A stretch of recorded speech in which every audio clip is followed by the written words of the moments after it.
ਸਤਨਾਮ ਵਾਹਿਗੁਰੂ ਸਾਹਿਬ ਜੀ।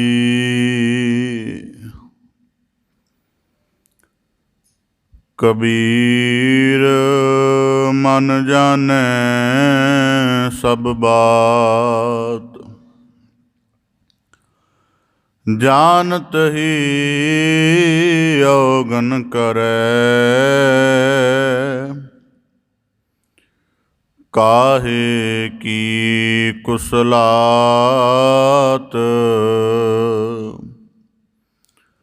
ਹਾਥ ਦੀਪ ਕੂਏ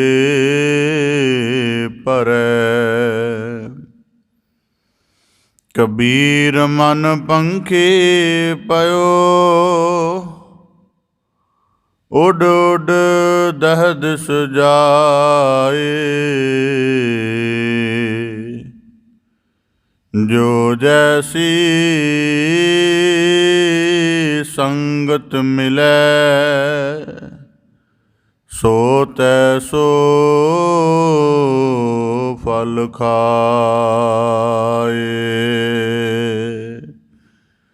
ਕਬੀਰ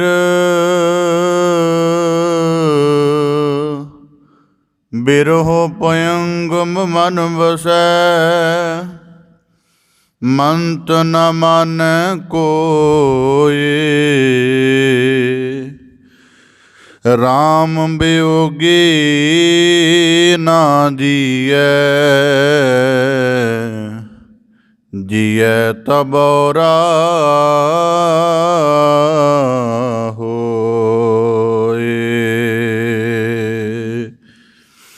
ਬੇਸੁਮਾਰ ਅਥਾਹ ਗਨਤ ਤੋਲੈ,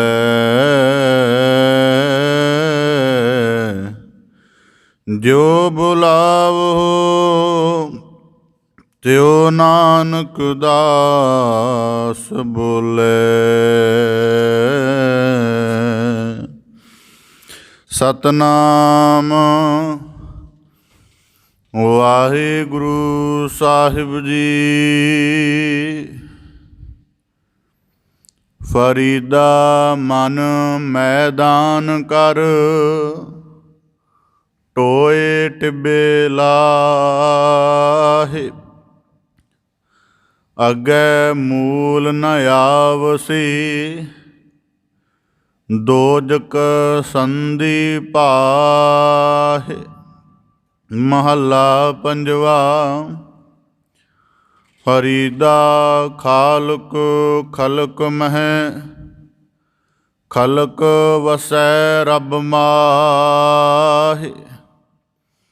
ਮੰਦਾ ਕਿਸੁਨੋ ਆਖੀਐ, ਜਾਂ ਤਿਸ ਬਿਨ ਕੋਈ ਨਾਹਿ। ਫਰੀਦਾ ਜੇ ਦੇਹ ਨਾਲਾ ਕੱਪਿਆ, ਜੇ ਗਲ ਕੱਪਹਿ ਚੁਖ। ਪਵਨ ਨ ਇਤੀ ਮਾਮਲੇ, ਸਾਹਾ ਨ ਇਤੀ ਦੁਖ। ਚੱਬਣ ਚਲਣ ਰਤਨ ਸੇ, ਸੁਣੀਅਰ ਬਹਿ ਗਏ।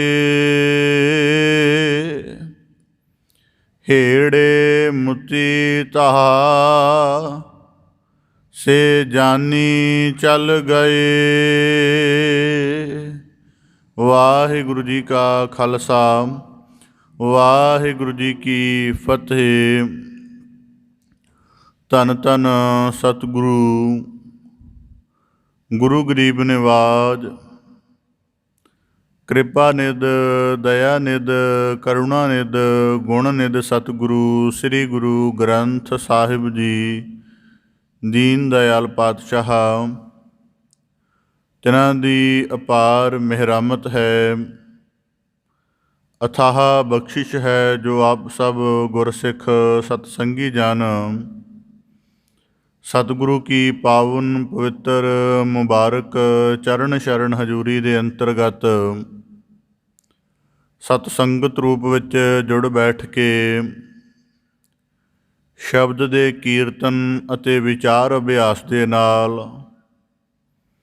ਆਪਣੇ ਮਨੁੱਖਾ ਜੀਵਨ ਦੀ ਅਧਿਆਤਮਕ ਘਾੜਤ ਘੜਨ ਦਾ ਨਿਰਮਲ ਯਤਨ ਕਰ ਰਹੇ ਹੋ ਜੀ। ਬੜੇ ਸੁਭਾਗਸ਼ਾਲੀ ਹੋ। ਸਤਿਗੁਰੂ ਕੀ ਮਹਾ ਮਿਹਰਾਮਤ ਹੈ। ਆਪ ਜੀ ਭਗਤ ਸਿਰਮੌਰ ਮਹਾਨ ਸੂਫੀ ਸੰਤ ਗੰਜੇ ਸ਼ਕਰ ਬਾਬਾ ਸ਼ੇਖ ਫਰੀਦ ਸਾਹਿਬ ਜੀ, ਤਿਨਾਂ ਦੇ ਪਾਵਨ ਸ਼ਲੋਕਾਂ ਦੀ ਲੜੀਵਾਰ ਵਿਚਾਰ ਸ਼ਰਵਣ ਕਰ ਰਹੇ ਹੋ। ਪਾਵਨ ਬਾਣੀ ਦੀ ਲੜੀਵਾਰ ਵਿਚਾਰ ਦੇ ਨਾਲ ਜੁੜਨ ਦਾ ਯਤਨ ਕਰੀਏ ਜੀ। ਵਿਚਾਰ ਪ੍ਰਾਰੰਭ ਕਰਨ ਤੋਂ ਪਹਿਲਾਂ ਬੜੇ ਅਦਬ ਸਹਿਤ ਉਚਾਰਨ ਕਰੋ ਜੀ। ਸਤਨਾਮ ਸ੍ਰੀ ਵਾਹਿਗੁਰੂ ਸਾਹਿਬ ਜੀ। ਫਰੀਦਾ ਮਨ ਮੈਦਾਨ ਕਰ, ਟੋਏ ਟਿੱਬੇ ਲਾਹੇ। ਬਾਬਾ ਫਰੀਦ ਸਾਹਿਬ ਜੀ ਅੱਜ ਦੇ ਸ਼ਲੋਕ ਦੇ ਅੰਤਰਗਤ ਸਾਨੂੰ ਅੰਤਰੀਵੀ ਤਲ 'ਤੇ ਜੀਵਨ ਨੂੰ ਇੱਕ ਆਦਰਸ਼ਕ ਹਾਲਤ ਅਨੁਸਾਰ ਜਿਉਣ ਦਾ ਸਬਕ ਦੇ ਰਹੇ ਹਨ। ਬਾਬਾ ਫਰੀਦ ਸਾਹਿਬ ਜੀ ਬਖਸ਼ਿਸ਼ ਕਰਦੇ ਹਨ, ਮਨ ਮੈਦਾਨ ਕਰ।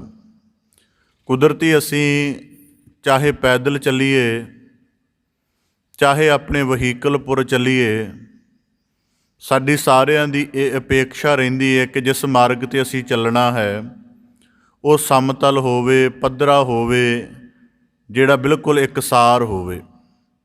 ਉਹਦੇ ਵਿੱਚ ਕਿਤੇ ਉੱਚਾ ਨੀਵਾਂ ਥਾਂ ਨਾ ਹੋਵੇ, ਕਿਸੇ ਤਰ੍ਹਾਂ ਦੀ ਕੋਈ ਉਹਦੇ ਵਿੱਚ ਟੋਆ ਟਿੱਬਾ ਆਦਿਕ ਨਾ ਹੋਵੇ। ਅਸੀਂ ਕੁਦਰਤੀ ਸਾਰੇ ਇਹ ਗੱਲ ਕਰਦੇ ਹਾਂ। ਕਾਰਨ ਕੀ ਹੈ ਕਿ ਅਗਰ ਮਾਰਗ ਇਕਸਾਰ ਨਹੀਂ ਹੋਏਗਾ, ਚੱਲਣ ਦੇ ਵਿੱਚ ਮੁਸ਼ਕਿਲ ਆਏਗੀ, ਠੇਡਾ ਲੱਗਣ ਦੀ ਸੰਭਾਵਨਾ ਹੈ ਜਾਂ ਮਨ ਉਚਾਟ ਹੋ ਜਾਣ ਦੀ ਸੰਭਾਵਨਾ ਹੈ। ਇੱਕ ਕੁਦਰਤੀ ਤੌਰ 'ਤੇ ਸਫ਼ਰ ਕਰਦੇ ਹਾਂ ਤਾਂ ਇਸ ਤਰ੍ਹਾਂ ਦੀ ਅਪੇਖਾ ਅਸੀਂ ਰੱਖਦੇ ਹਾਂ। ਤਾਂ ਬਾਬਾ ਫਰੀਦ ਸਾਹਿਬ ਜੀ ਕਹਿੰਦੇ ਕਿ ਜੇ ਇੱਕ ਚੱਲਣ ਦੇ ਵਿੱਚ ਇੰਨੀ ਸੰਭਾਵਨਾ ਜਾਂ ਇਸ ਤਰ੍ਹਾਂ ਦੀ ਅਪੇਖਾ ਕਰਦੇ ਹਾਂ ਕਿ ਮਾਰਗ ਪੱਧਰਾ ਹੋਵੇ, ਤਾਂ ਇਹੀ ਗੱਲ ਜੀਵਨ ਦੇ ਤਲ 'ਤੇ ਵੀ ਹੋਣੀ ਚਾਹੀਦੀ ਹੈ। ਅੰਦਰੂਨੀ ਮਨ ਦੇ ਤਲ ਦੀ ਗੱਲ ਕਰਦੇ ਹਨ ਕਿ ਫਰੀਦਾ ਮਨ ਮੈਦਾਨ ਕਰ, ਕਿ ਆਪਣੇ ਮਨ ਨੂੰ ਮੈਦਾਨ ਕਰ, ਬਿਲਕੁਲ ਪੱਧਰਾ ਇਕਸਾਰ ਸਮਤਲ ਕਰ ਦੇ।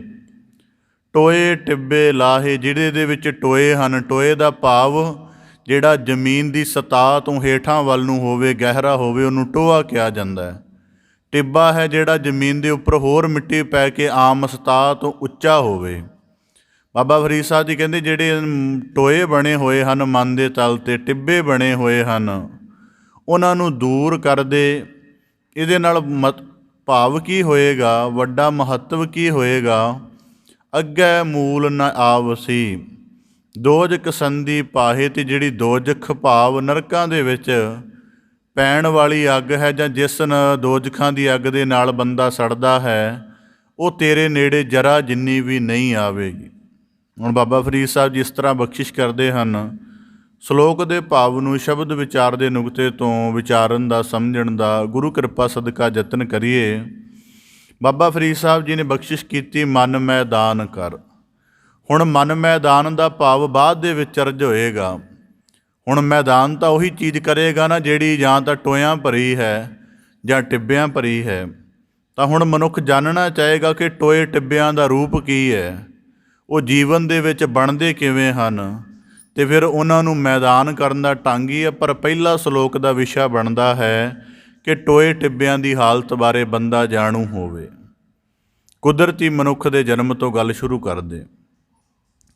ਮਨੁੱਖ ਦੇ ਜਨਮ ਦੇ ਨਾਲ ਜਦੋਂ ਸੰਸਾਰ ਦੇ ਵਿੱਚ ਪੰਜ ਭੌਤਿਕ ਸਰੀਰ ਲੈ ਕੇ, ਮਨ ਦੀ ਹਸਤੀ ਲੈ ਕੇ, ਬੁੱਧੀ ਚਿੱਤ ਸੁਰਤ ਲੈ ਕੇ ਸੰਸਾਰ ਵਿੱਚ ਪ੍ਰਵੇਸ਼ ਕਰਦਾ ਹੈ।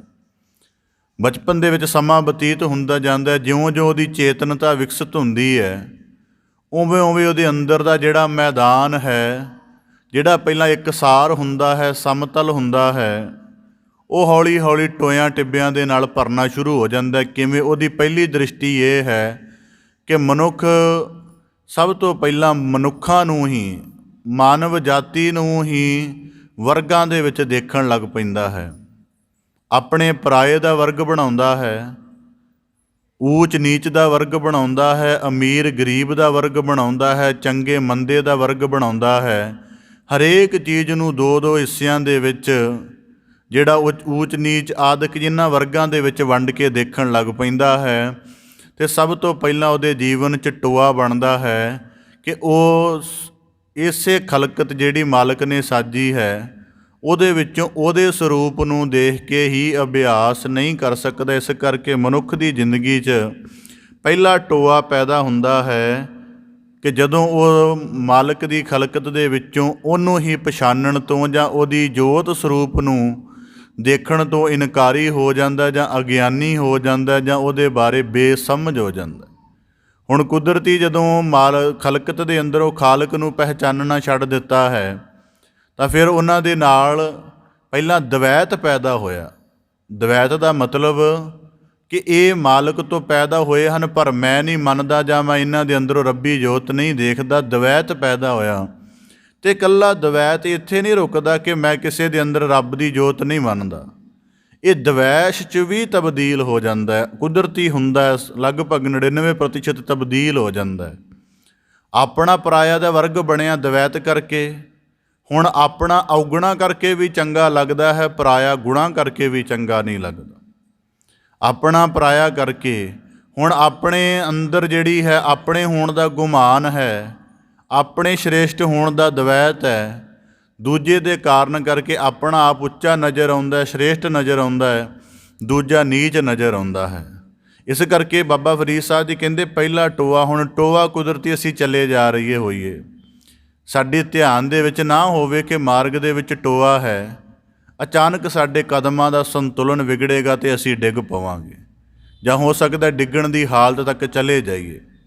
ਇੰਝ ਹੀ ਜਦੋਂ ਸਾਡੇ ਮਨ 'ਚ ਦਵੈਤ ਹੁੰਦਾ ਹੈ ਅਤੇ ਉਦੋਂ ਸਾਡੀ ਜਿਹੜੀ ਬਿਰਤੀ ਹੈ ਉਹ ਦਵੈਸ਼ ਮੁਖੀ ਹੋ ਜਾਂਦੀ ਹੈ ਕਿ ਅਸੀਂ ਜੀਵਾਂ ਨੂੰ ਮਾਲਕ ਦਾ ਰੂਪ ਦੇਖਣ ਦੀ ਬਜਾਏ ਆਪਣੀਆਂ ਬਣੀਆਂ ਹੋਈਆਂ ਦਵੈਸ਼ ਕੇਂਦਰਿਤ ਮਾਨਸਿਕ ਵੰਡਾਂ ਦੇ ਵਿੱਚੋਂ ਦੇਖਦੇ ਰਹਿੰਦੇ ਹਾਂ ਅਤੇ ਇਹ ਵੰਡ ਕਦੀ ਸਾਨੂੰ ਮਨੁੱਖਤਾ ਦੇ ਸਾਂਝੇ ਰੂਪ ਨਾਲ ਜੁੜਨ ਨਹੀਂ ਦਿੰਦੀ। ਜਿਵੇਂ ਕੁਦਰਤੀ ਹੈ, ਮਾਰਗ ਵਿੱਚ ਟੋਆ ਰਹੇਗਾ, ਜਿੰਨਾ ਚਿਰ ਉਹਨੂੰ ਪੂਰਾਂਗੇ ਨਹੀਂ, ਭਾਵੇਂ ਸੈਂਕੜੇ ਵਾਰੀ ਲੱਗ ਜਾਓ, ਸੈਂਕੜੇ ਵਾਰੀ ਡਿੱਗਣ ਦੀ ਸੰਭਾਵਨਾ ਜਾਂ ਹਿਲ ਜੁਲ ਦੀ ਸੰਭਾਵਨਾ ਬਣੀ ਰਹੇਗੀ। ਇਸ ਕਰਕੇ ਜਦੋਂ ਤੱਕ ਜੀਵਨ ਦੇ ਵਿੱਚ ਦਵੈਤ ਅਤੇ ਦਵੈਸ਼ ਰੂਪ ਟੋਆ ਹੈ, ਕਿਤਨਾ ਵੀ ਮਨੁੱਖ ਆਪਣੀ ਇਨਸਾਨੀਅਤ ਦੀ ਜਾਂ ਇਨਸਾਨੀਅਤ ਪਸੰਦ ਹੋਣ ਦੀ ਰੱਟ ਕਿਉਂ ਨਾ ਲਾ ਲਵੇ, ਪਰ ਉਹਦਾ ਚੱਲਣਾ ਅਧੂਰਾ ਰਹੇਗਾ ਕਿਉਂਕਿ ਬਾਰ-ਬਾਰ ਉਸ ਟੋਏ ਵਿੱਚ ਡਿੱਗੇਗਾ। ਇਸ ਕਰਕੇ ਬਾਬਾ ਫਰੀਦ ਸਾਹਿਬ ਜੀ ਕਹਿੰਦੇ ਕਿ ਜੀਵਨ ਦੇ ਵਿੱਚ ਪਹਿਲਾ ਟੋਆ ਬਣਦਾ ਹੈ ਕਿ ਮਨੁੱਖ ਦੇ ਅੰਦਰ ਦਵੈਤ ਅਤੇ ਨਾਲ ਹੀ ਦਵੈਸ਼ ਪੈਦਾ ਹੋ ਜਾਂਦਾ ਹੈ ਅਤੇ ਇਸ ਦਵੈਸ਼ ਕਰਕੇ ਫਿਰ ਉਹ ਅੱਗੇ ਕਈ ਚੀਜ਼ਾਂ ਨੂੰ ਜਨਮ ਦਿੰਦਾ ਹੈ। ਹੁਣ ਜਿਵੇਂ ਆਪਣਾ ਪਰਾਇਆ ਦੀ ਗੱਲ ਕੀਤੀ ਜਾਵੇ, ਆਪਣੇ ਨੂੰ ਸ਼੍ਰੇਸ਼ਟ ਸਿੱਧ ਕਰਦਾ ਹੈ, ਪਰਾਏ ਨੂੰ ਗੁਣਾਂ ਦੇ ਸਹਿਤ ਹੁੰਦਿਆਂ ਹੋਇਆਂ ਵੀ ਕਨਿਸ਼ਟ ਸਿੱਧ ਕਰਦਾ ਹੈ। ਫਿਰ ਕਈ ਵਾਰੀ ਸਿੱਧ ਕਰਨ ਦੇ ਲਈ ਨਜਾਇਜ਼ ਕਿਸਮ ਦੇ ਯਤਨ ਵੀ ਕਰਦਾ, ਜਿਵੇਂ ਨਫ਼ਰਤ ਹੈ, ਈਰਖਾ ਹੈ, ਕਪਟ ਹੈ, ਛਲ ਹੈ, ਜਿਹੜੇ ਇਹ ਹੋਰ ਅੱਗੇ ਅੱਗੇ ਔਗਣ ਹਨ, ਇਹ ਸਾਰੇ ਦਵੈਸ਼ ਨਾਲ ਜੁੜਦੇ ਹਨ। ਇਸ ਕਰਕੇ ਬਾਬਾ ਫਰੀਦ ਸਾਹਿਬ ਜੀ ਕਹਿੰਦੇ ਜਿਹੜੀ ਤੇਰੇ ਮਨ ਦੀ ਪਹਿਲੀ ਹਾਲਤ ਟੋਏ ਵਾਲੀ ਹੈ ਕਿ ਦਵੈਸ਼ ਹੋਣ ਕਰਕੇ ਪਹਿਲਾਂ ਮਨ ਇੱਕਸਾਰ ਸੀ। ਕੋਈ ਵੀ ਬੱਚੇ ਨੂੰ ਫੜ ਕੇ ਖਿਡਾ ਦਿੰਦਾ ਸੀ, ਕੋਈ ਵੀ ਵਸਤੂ ਦੇ ਦਿੰਦਾ ਸੀ, ਨਹੀਂ ਪੁੱਛਦਾ ਸੀ ਬੱਚਾ ਕਿ ਤੁਸੀਂ ਮੇਰੇ ਕੀ ਲੱਗਦੇ ਹੋ ਜਾਂ ਮੈਨੂੰ ਵਸਤ ਕਿਉਂ ਦੇ ਰਹੇ ਹੋ, ਕੋਈ ਬੱਚਾ ਪ੍ਰਸ਼ਨ ਨਹੀਂ ਕਰਦਾ। ਪਰ ਹੌਲੀ ਹੌਲੀ ਜਦੋਂ ਜਦੋਂ ਚੇਤਨਾ ਨੇ ਵਿਕਸਿਤ ਕੀਤਾ, ਮਾਨਸਿਕ ਵੰਡਾਂ ਪੈ ਗਈਆਂ, ਹੁਣ ਕੁਝ ਵੀ ਪ੍ਰਵਾਨ ਕਰਨਾ ਹੈ, ਜਿਨ੍ਹਾਂ ਨੂੰ ਆਪਣਾ ਮੰਨਿਆ ਉਹਨਾਂ ਦੇ ਹੱਥੋਂ ਕਰਨਾ ਹੈ। ਇਸ ਕਰਕੇ ਬਾਬਾ ਫਰੀਦ ਸਾਹਿਬ ਜੀ ਕਹਿੰਦੇ ਪਹਿਲੀ ਹਾਲਤ ਬਣਦੀ ਹੈ ਮਨੁੱਖ ਦੇ ਅੰਦਰ ਟੋਏ ਵਾਲੀ, ਉਹ ਬਣਦੀ ਹੈ ਕਿ ਮਨੁੱਖ ਦਵੈਸ਼ ਦੇ ਸਹਿਤ ਹੋ ਜਾਂਦਾ ਅਤੇ ਦਵੈਸ਼ ਦੇ ਆਉਣ ਨਾਲ ਹੀ ਮਨੁੱਖ ਦੇ ਅੰਦਰ ਨਫ਼ਰਤ, ਈਰਖਾ, ਛਲ, ਕਪਟ ਆਦਿਕ ਔਗੁਣ ਆਪਣੇ ਆਪ ਹੀ ਆ ਜਾਂਦੇ ਹਨ। ਇਹ ਪਹਿਲੀ ਹਾਲਤ। ਹੁਣ ਦੂਜਾ ਬਾਬਾ ਫਰੀਦ ਸਾਹਿਬ ਜੀ ਨੇ ਜ਼ਿਕਰ ਕੀਤਾ ਟਿੱਬੇ। ਟਿੱਬਾ ਹੁੰਦਾ ਹੈ ਉੱਚਾ। ਜੇ ਟੋਏ ਦੇ ਵਿੱਚ ਡਿੱਗ ਕੇ ਬੰਦਾ ਡਿੱਗਣ ਦੀ ਸਥਿਤੀ ਵਿੱਚ ਚਲਿਆ ਜਾਂਦਾ ਹੈ ਅਤੇ ਟਿੱਬੇ ਨਾਲ ਟਕਰਾਉਣ ਕਰਕੇ ਵੀ ਚਲਿਆ ਜਾਂਦਾ। ਹੁਣ ਟਿੱਬੇ ਦਾ ਭਾਵ ਕੀ ਹੈ? ਜਦੋਂ ਕਿਸਾਨ ਖੇਤ ਵਾਹੁੰਦਾ, ਅੱਜ ਕੱਲ੍ਹ ਖੇਤੀ ਦੀਆਂ ਤਕਨੀਕਾਂ ਦੇ ਵਿੱਚ ਬੜਾ ਵਿਕਾਸ ਹੋ ਗਿਆ ਹੈ। ਪਹਿਲਾਂ ਚਲੋ ਥੋੜ੍ਹਾ ਜਿਹਾ ਸਧਾਰਨ ਚੱਲਦਾ ਸੀ, ਅੱਜ ਕੱਲ੍ਹ ਮਸ਼ੀਨੀ ਯੁੱਗ ਹੈ। ਲੇਜ਼ਰ ਤਕਨੀਕ ਦੇ ਨਾਲ ਖੇਤ ਦੇ ਚੌਵੇਂ ਜਿਹੜੇ ਕੋਨੇ ਨੇ ਬਿਲਕੁਲ ਸਮਤਲ ਕੀਤੇ ਜਾਂਦੇ ਹਨ ਤਾਂ ਕਿ ਪਾਣੀ ਦੀ ਬੱਚਤ ਹੋਵੇ, ਹੋਰ ਕਈ ਚੀਜ਼ਾਂ ਦੇ ਵਿੱਚ ਲਾਭ ਹੋਵੇ। ਹੁਣ ਪਰ ਜਿੱਥੇ ਪੈਲੀ ਦਾ ਹਿੱਸਾ ਜਾਂ ਖੇਤ ਦਾ ਹਿੱਸਾ ਉੱਚਾ ਹੁੰਦਾ ਹੈ, ਗੱਲ ਕੀ ਉਸ ਟਿੱਬੇ ਹੋਣ ਦਾ ਨੁਕਸਾਨ ਕੀ ਹੋਏਗਾ? ਜਦੋਂ ਸਿੰਚਾਈ ਕਰਨੀ ਹੈ ਸਾਰਾ ਖੇਤ ਭਰ ਜਾਏਗਾ, ਪਰ ਟਿੱਬੇ ਤੱਕ ਪਾਣੀ ਨਹੀਂ ਜਾ ਸਕੇਗਾ। ਉਹ ਉਸੇ ਤਰ੍ਹਾਂ ਸੁੱਕਾ ਰਹੇਗਾ ਅਤੇ ਉਸ ਹਿੱਸੇ ਵਿੱਚ ਪਾਣੀ ਨਾ ਲੱਗਣ ਕਰਕੇ ਖੇਤ ਸਿੰਜਿਆ ਨਹੀਂ ਜਾਵੇਗਾ, ਨਾ ਉੱਥੇ ਬੀਜ ਠਹਿਰੇਗਾ, ਨਾ ਜਲ ਸਿੰਚਾਈ ਦਾ ਜਲ ਪਹੁੰਚੇਗਾ, ਅਤੇ ਉਹ ਜਿਹੜਾ ਹੈ ਅਧੂਰਾ ਰਹਿ ਜਾਏਗਾ, ਸੁੱਕਾ ਰਹਿ ਜਾਏਗਾ, ਵੀਰਾਨ ਰਹਿ ਜਾਏਗਾ। ਇਸ ਕਰਕੇ ਬਾਬਾ ਫਰੀਦ ਸਾਹਿਬ ਜੀ ਕਹਿੰਦੇ ਮਨ ਦੇ ਟਿੱਬੇ ਹੋਣ ਵਾਲੀ ਹਾਲਤ ਹੈ ਕਿ ਜਦੋਂ ਮਨ ਜਿਹੜਾ ਹੈ ਅਹੰਕਾਰ ਦੇ ਸਹਿਤ ਹੋ ਜਾਂਦਾ ਹੈ ਅਤੇ ਉਦੋਂ ਮਨ ਦੀ ਹਾਲਤ ਟਿੱਬੇ ਵਾਲੀ ਬਣ ਜਾਂਦੀ ਹੈ ਅਤੇ ਹੰਕਾਰ ਦੇ ਵਿੱਚ ਆਪਣੇ ਆਪ ਨੂੰ ਸ਼੍ਰੇਸ਼ਟ ਗਿਣਦਿਆਂ ਹੋਇਆਂ ਗੁਣਾਂ ਤੋਂ ਦੂਰੀ ਬਣ ਜਾਂਦੀ ਹੈ। ਥੋੜ੍ਹਾ ਜਿਹਾ ਅਲਪ ਜੀ ਸਮਰੱਥਾ ਪੱਲੇ ਹੁੰਦੀ ਹੈ, ਉਹਦਾ ਹੀ ਗੁਮਾਨ ਕਰੀ ਜਾਣ ਕਰਕੇ ਮਨ ਦੀ ਟਿੱਬੇ ਵਾਲੀ ਹਾਲਤ ਹੋ ਜਾਂਦੀ ਹੈ। ਫਿਰ ਨਾ ਕੁਝ ਨਵਾਂ ਸਿੱਖਦਾ ਹੈ, ਨਵਾਂ ਬੁੱਝਦਾ ਹੈ। ਜੇ ਕੋਈ ਨਵਾਂ ਚੇਤਨ ਵੀ ਕਰਦੇ ਉਹਦੇ ਹੰਕਾਰ ਨੂੰ, ਦਸ਼ਾ ਨੂੰ ਦੇਖ ਕੇ, ਤੇ ਤਾਂ ਵੀ ਨਹੀਂ ਜਾਂਦਾ। ਭਾਵ ਕਿ ਹੰਕਾਰ ਰੂਪ ਬਣੇ ਹੋਏ ਮਨ ਦੇ ਟਿੱਬੇ 'ਤੇ ਨਾ ਨਿਮਰਤਾ ਰੂਪ ਪਾਣੀ ਜਾਂਦਾ। ਕੋਈ ਸਮਝਾ ਦੇਵੇ ਨਾ ਕਿ ਭਾਈ ਆਪਣੀ ਸੁਰ ਨੀਵੀਂ ਕਰਕੇ ਬੋਲਿਆ ਕਰ, ਉਹ ਗੱਲ ਉਹਨੂੰ ਸੁਣਾਈ ਨਹੀਂ ਦਿੰਦੀ ਜਿਹਦੇ ਮਨ 'ਚ ਹੰਕਾਰ ਰੂਪ ਟਿੱਬਾ ਬਣਿਆ ਹੋਵੇ। ਅਤੇ ਕੁਦਰਤੀ ਹੈ ਕਿ ਫਿਰ ਨਿਮਰਤਾ ਦਾ ਪਾਣੀ ਨਹੀਂ ਉਸ ਟਿੱਬੇ ਉੱਪਰ ਚੜ੍ਹਦਾ, ਖਿਮਾ ਦੀ ਜਿਹੜੀ ਜਲ ਹੈ ਉਹ ਨੇੜੇ ਤੇੜੇ ਨਹੀਂ ਜਾਂਦਾ, ਸਹਿਣਸ਼ੀਲਤਾ ਦਾ ਸੁਭਾਅ ਨਹੀਂ ਬਣਦਾ, ਅਪਰ ਗ੍ਰਹਿ ਦਾ, ਪਰ ਗ੍ਰਹਿ ਦਾ, ਨਿਗ੍ਰਹਿ ਦਾ ਜਿਹੜਾ ਸੰਜਮ ਹੈ ਉਹ ਨਹੀਂ ਉਹਦੇ ਜੀਵਨ 'ਚ ਬਣਦਾ। ਇਸ ਕਰਕੇ ਬਾਬਾ ਫਰੀਦ ਸਾਹਿਬ ਜੀ ਕਹਿੰਦੇ ਟਿੱਬੇ ਦਾ ਭਾਵ ਇਹ ਹੈ ਕਿ ਜਦੋਂ ਮਨ ਅਹੰਕਾਰ ਦੇ ਸਹਿਤ ਹੋ ਜਾਂਦਾ ਹੈ, ਫਿਰ ਨਾ ਤਾਂ ਧਰਮ ਦੇ ਸ਼ੁਭ ਗੁਣ ਗ੍ਰਹਿਣ ਕਰਦਾ ਹੈ, ਨਾ ਧਰਮ ਦੇ ਸ਼ੁਭ ਗੁਣਾਂ ਨੂੰ ਨੇੜੇ ਆਉਣ ਦਿੰਦਾ। ਇਸ ਕਰਕੇ ਬਾਬਾ ਫਰੀਦ ਸਾਹਿਬ ਜੀ ਕਹਿੰਦੇ ਮਨ ਦੇ ਟਿੱਬੇ ਵਾਲੀ ਹਾਲਤ ਇਹ ਹੈ ਕਿ ਜਲ ਦੇ ਵਿੱਚ ਰਹਿੰਦਿਆਂ ਹੋਇਆਂ ਵੀ ਸੁੱਕਾ ਰਹਿ ਜਾਂਦਾ। ਜਿਨ੍ਹਾਂ ਨੇ ਕਦੇ ਖੇਤੀ ਦੇ ਦ੍ਰਿਸ਼ ਦੇਖੇ ਹੋਣਗੇ ਉਹਨਾਂ ਨੂੰ ਖਿਆਲ ਹੋਏਗਾ ਕਿ ਕਈ ਵਾਰੀ ਦੇਖਿਆ ਸਾਰਾ ਖੇਤ ਭਰਿਆ ਹੁੰਦਾ ਹੈ, ਉਹ ਜਿਹੜਾ 1-2 ਫੁੱਟ ਦਾ ਹਿੱਸਾ ਟਿੱਬੇ ਵਾਲਾ ਉੱਚਾ ਜਿਹਾ ਹੁੰਦਾ, ਉਹਦੇ ਮਾੜਾ ਮੋਟਾ ਜਲ ਨੇੜੇ ਗਿਆ ਹੁੰਦਾ ਹੈ, ਪਰ ਅੰਦਰੋਂ ਲਗਭਗ ਸੁੱਕਾ ਜਾਂ ਵੀਰਾਨ ਹੀ ਹੁੰਦਾ ਹੈ। ਇਸ ਕਰਕੇ ਬਾਬਾ ਫਰੀਦ ਸਾਹਿਬ ਜੀ ਕਹਿੰਦੇ ਕਿ ਜਦੋਂ ਤੇਰੀ ਟਿੱਬੇ ਵਾਲੀ ਹਾਲਤ ਕਿ ਮੈਂ ਮੰਨ ਲਿਆ ਕਿ ਮੈਂ ਸ਼੍ਰੇਸ਼ਟ ਹਾਂ, ਮੇਰੇ 'ਚ ਕੋਈ ਗੁੰਜਾਇਸ਼ ਨਹੀਂ, ਮੈਂ ਸੰਪੰਨ ਹੋ ਗਿਆ, ਅਤੇ ਬਾਬਾ ਫਰੀਦ ਸਾਹਿਬ ਜੀ ਕਹਿੰਦੇ ਇਸ ਤਰ੍ਹਾਂ ਦੀ ਅਹੰਕਾਰ ਦੀ ਸੰਪੰਨਤਾ ਵਾਲਾ ਭਾਵ ਬੰਦੇ ਨੂੰ ਸ਼ੁਭ ਗੁਣਾਂ ਤੋਂ ਊਣਾ ਰੱਖਦਾ। ਇਸ ਕਰਕੇ ਬਾਬਾ ਫਰੀਦ ਸਾਹਿਬ ਜੀ ਕਹਿੰਦੇ ਫਰੀਦਾ ਮਨ ਮੈਦਾਨ ਕਰ, ਟੋਏ ਟਿੱਬੇ ਲਾਹੇ। ਹੁਣ 2 ਨੁਕਤੇ ਅਸੀਂ ਅਰਜ਼ ਕੀਤੇ ਹਨ। ਟੋਏ ਦੀ ਹਾਲਤ ਜਦੋਂ ਮਨ ਵਿੱਚ ਦਵੈਤ ਅਤੇ ਦਵੈਸ਼ ਹੋਵੇ, ਟਿੱਬੇ ਦੀ ਹਾਲਤ ਜਦੋਂ ਉੱਚੇਪਣ ਦਾ ਮਨ ਦੇ ਅੰਦਰ ਅਹੰਕਾਰ ਹੋਵੇ। ਹੁਣ ਬਾਬਾ ਫਰੀਦ ਸਾਹਿਬ ਜੀ ਕਹਿੰਦੇ ਔਰ ਕੁਦਰਤੀ ਇਹ ਗੱਲ ਹੈ, ਬੰਦਾ ਜੀਵਨ ਭਰ ਦਵੈਸ਼ ਦੇ ਟੋਇਆਂ ਨੂੰ ਵਧਾਉਂਦਾ ਹੀ ਚਲਿਆ ਜਾਂਦਾ।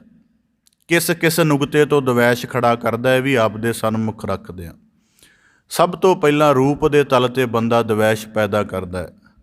ਮੈਂ ਸੁੰਦਰ ਹਾਂ, ਦੂਜਾ ਕਰੂਪ ਹੈ।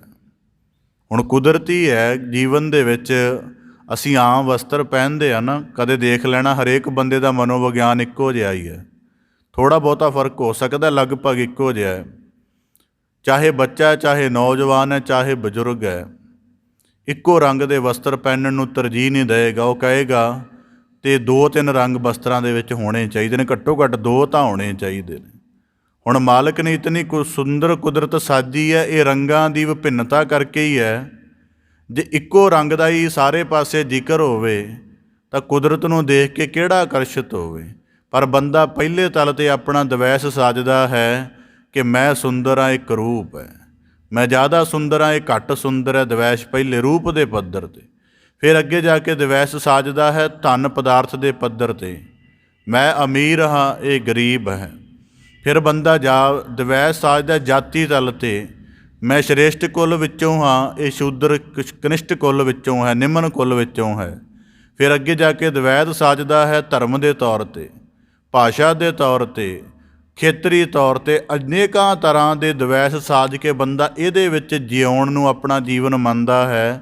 ਤਾਂ ਬਾਬਾ ਫਰੀਦ ਸਾਹਿਬ ਜੀ ਕਹਿੰਦੇ ਇਹ ਟੋਏ ਦਿਨ ਬਾ ਦਿਨ, ਬਚਪਨ ਦੇ ਵਿੱਚ ਆਪਣੇ ਘਰ ਬੈਠੇ ਹਾਂ, ਸਾਨੂੰ ਕਿਸੇ ਨੇ, ਸਾਡਾ ਗੁਆਂਢੀ ਚਾਹੇ ਮੁਸਲਮਾਨ ਹੈ ਚਾਹੇ ਹਿੰਦੂ ਹੈ, ਉਹਨੇ ਆ ਕੇ ਉਠਾ ਲਿਆ, ਅਸੀਂ ਘਬਰਾਉਂਦੇ ਨਹੀਂ। ਅੱਜ ਸਿਆਣੇ ਹੋ ਗਏ ਹਾਂ, ਆਪਣੇ ਆਪ ਨੂੰ ਵੱਡਾ ਹੋਇਆ ਆਖਦੇ ਹਾਂ। ਕਿਸੇ ਦੂਜੇ ਧਰਮ ਵਾਲੇ ਦੇ ਸੰਗ ਬੈਠਣਾ ਹੋਵੇ ਤਾਂ ਮਨ ਦੇ ਅੰਦਰ ਥੋੜ੍ਹਾ ਜਿਹਾ ਗੁਰੇਜ਼ ਆਉਂਦਾ ਹੈ। ਤਾਂ ਇਸ ਕਰਕੇ ਕਾਹਦੇ ਕਰਕੇ ਕਿ ਟੋਆ ਬਣ ਗਿਆ ਹੈ।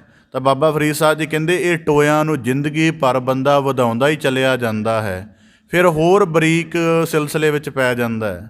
ਤਾਂ ਬਾਬਾ ਫਰੀਦ ਸਾਹਿਬ ਜੀ ਕਹਿੰਦੇ ਜਿਹਦੇ ਜੀਵਨ 'ਚ ਇੰਨੇ ਟੋਏ ਹਨ, ਫਿਰ ਇਹਨਾਂ ਟੋਇਆਂ ਵਿੱਚ ਹੁਣ ਕੁਦਰਤੀ ਬੰਦਾ ਟੋਏ ਵਿੱਚ ਅੜ ਕੇ ਡਿੱਗ ਪਵੇ ਤਾਂ ਉਹਦੇ ਕੱਪੜੇ ਮੈਲੇ ਹੋ ਜਾਂਦੇ ਨੇ ਜਾਂ ਉਹਨੂੰ ਕੋਈ ਚੋਟ ਲੱਗ ਜਾਂਦੀ ਹੈ। ਹੁਣ ਜਿਹੜਾ ਦਵੈਸ਼ ਦੇ ਟੋਇਆਂ ਵਿੱਚ ਪੈ ਕੇ ਨਿਤ ਡਿੱਗ ਰਿਹਾ ਹੈ, ਕਿਵੇਂ ਪਤਾ ਲੱਗੇਗਾ ਕਿ ਇਹਨੂੰ ਚੋਟ ਲੱਗ ਗਈ ਹੈ? ਦਵੈਸ਼ ਦੇ ਕਰਕੇ ਨਫ਼ਰਤ ਕਰਨੀ ਸ਼ੁਰੂ ਕਰ ਦੇਵੇਗਾ, ਦਵੈਸ਼ ਕਰਕੇ ਈਰਖਾ ਕਰਨੀ ਸ਼ੁਰੂ ਕਰ ਦੇਵੇਗਾ। ਦਵੈਸ਼ ਦੇ ਨਫ਼ਰਤ ਈਰਖਾ ਦੇ ਪੂਰਾ ਕਰਨ ਦੇ ਲਈ ਛਲ ਕਪਟ ਦਾ ਸਹਾਰਾ ਲੈਣਾ ਸ਼ੁਰੂ ਕਰ ਦੇਵੇਗਾ।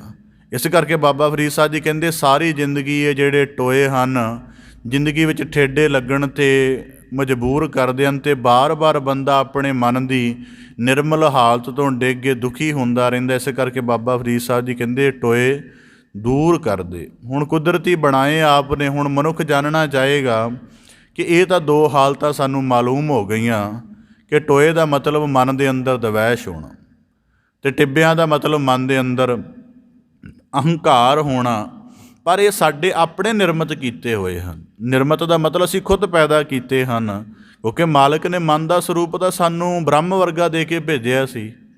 ਇਸ ਕਰਕੇ ਬਾਬਾ ਫਰੀਦ ਸਾਹਿਬ ਜੀ ਕਹਿੰਦੇ ਹਨ, ਜ਼ਿਕਰ ਕਰਦੇ ਹਨ, ਮਨ ਮੈਦਾਨ ਕਰ। ਹੁਣ ਦੋਵੇਂ ਹਾਲਤਾਂ ਸਮਝ ਆ ਗਈਆਂ ਟੋਏ ਅਤੇ ਟਿੱਬੇ ਦੀਆਂ। ਹੁਣ ਸਮਤਲ ਕਰਨਾ ਹੈ ਅਤੇ ਹੁਣ ਕਰਨਾ ਕੀ ਪਏਗਾ ਕਿ ਜਿਹੜਾ ਟਿੱਬਾ ਉੱਚਾ ਹੈ ਉਹਦੀ ਮਿੱਟੀ ਨੂੰ ਚੁੱਕ ਕੇ ਟੋਏ ਵਿੱਚ ਪਾ ਕੇ ਬਰਾਬਰ ਕਰਨਾ ਪਏਗਾ। ਖੇਤ ਬਰਾਬਰ ਹੀ ਹੈ, ਪਰ ਗੱਲ ਕੀ ਹੈ ਕਿ ਕਿਸ ਜਗ੍ਹਾ ਮਿੱਟੀ ਜ਼ਿਆਦਾ ਨਿਕਲ ਕੇ ਟਿੱਬਾ ਬਣ ਗਈ, ਜਿੱਥੋਂ ਨਿਕਲ ਗਈ ਉੱਥੇ ਟੋਆ ਬਣ ਗਿਆ, ਜਿੱਥੇ ਜਮ੍ਹਾਂ ਹੋ ਗਈ ਉੱਥੇ ਟਿੱਬਾ ਬਣ ਗਿਆ। ਤਾਂ ਹੁਣ ਆਪਣੇ ਮਨ ਦੀਆਂ ਹਾਲਤਾਂ ਨੂੰ ਮੁੜ ਆਪਣੇ ਅਸਲ ਦੇ ਵਿੱਚ ਲਿਆਉਣ ਦੇ ਲਈ ਯਤਨ ਕਰ। ਅਤੇ ਬਾਬਾ ਫਰੀਦ ਸਾਹਿਬ ਜੀ ਕਹਿੰਦੇ ਮਨ ਮੈਦਾਨ ਕਰ। ਹੁਣ ਮੈਦਾਨ ਕਰਨ ਦਾ ਭਾਵ ਕੀ ਹੈ ਕਿ ਧਰਮ ਦੇ ਸ਼ੁਭ ਗੁਣਾਂ ਦੀ ਦੀਖਿਆ ਲੈ ਕੇ ਉਹਨਾਂ ਦੇ ਨਾਲ ਆਪਣੇ ਜੀਵਨ ਨੂੰ ਸਮਤਲ ਕਰਨ ਦਾ ਯਤਨ ਕਰ। ਧਰਮ ਦੀ ਸਭ ਤੋਂ ਪਹਿਲੀ ਸ਼ੁਭ ਸਿੱਖਿਆ ਗ੍ਰਹਿਣ ਕਰ। ਏਕ ਨੂਰ ਤੇ ਸਭ ਜਗ ਉਪਜਿਆ, ਕੌਣ ਭਲੇ ਕੋ ਮੰਦੇ, ਜਾਂ ਸਭ ਮੈਂ ਜੋਤ ਜੋਤ ਹੈ ਸੋਏ। ਧਰਮ ਦੀ ਪਹਿਲੀ ਸ਼ੁਭ ਸਿੱਖਿਆ ਗ੍ਰਹਿਣ ਕਰਕੇ ਕਿ ਸਾਰੇ ਇੱਕੋ ਸਰੂਪ ਤੋਂ ਉਪਜੇ ਹਨ। ਇੱਕੋ ਰੂਪ ਦੇ ਵਿੱਚ ਜਦੋਂ ਦੇਖੇਗਾ ਉਦੋਂ ਹੋ ਸਕਦਾ ਆਪਣਾ ਪਰਾਇਆ ਬਗਾਨਾ, ਊਚ ਨੀਚ, ਅਮੀਰ ਗਰੀਬ, ਚੰਗੇ ਮੰਦੇ ਦੀ ਸੂਝ ਵਿਸਰ ਜਾਵੇ ਅਤੇ ਉਸ ਵਿੱਚੋਂ ਦੇਖਦਿਆਂ ਹੋਇਆਂ ਅਤੇ ਮਾਲਕ ਦੇ ਸਰੂਪ ਵਿੱਚ ਸਾਰੀ ਖਲਕਤ ਨੂੰ ਦੇਖ ਸਕੇ। ਪਹਿਲੀ ਸ਼ੁਭ ਸਿੱਖਿਆ ਇਹ।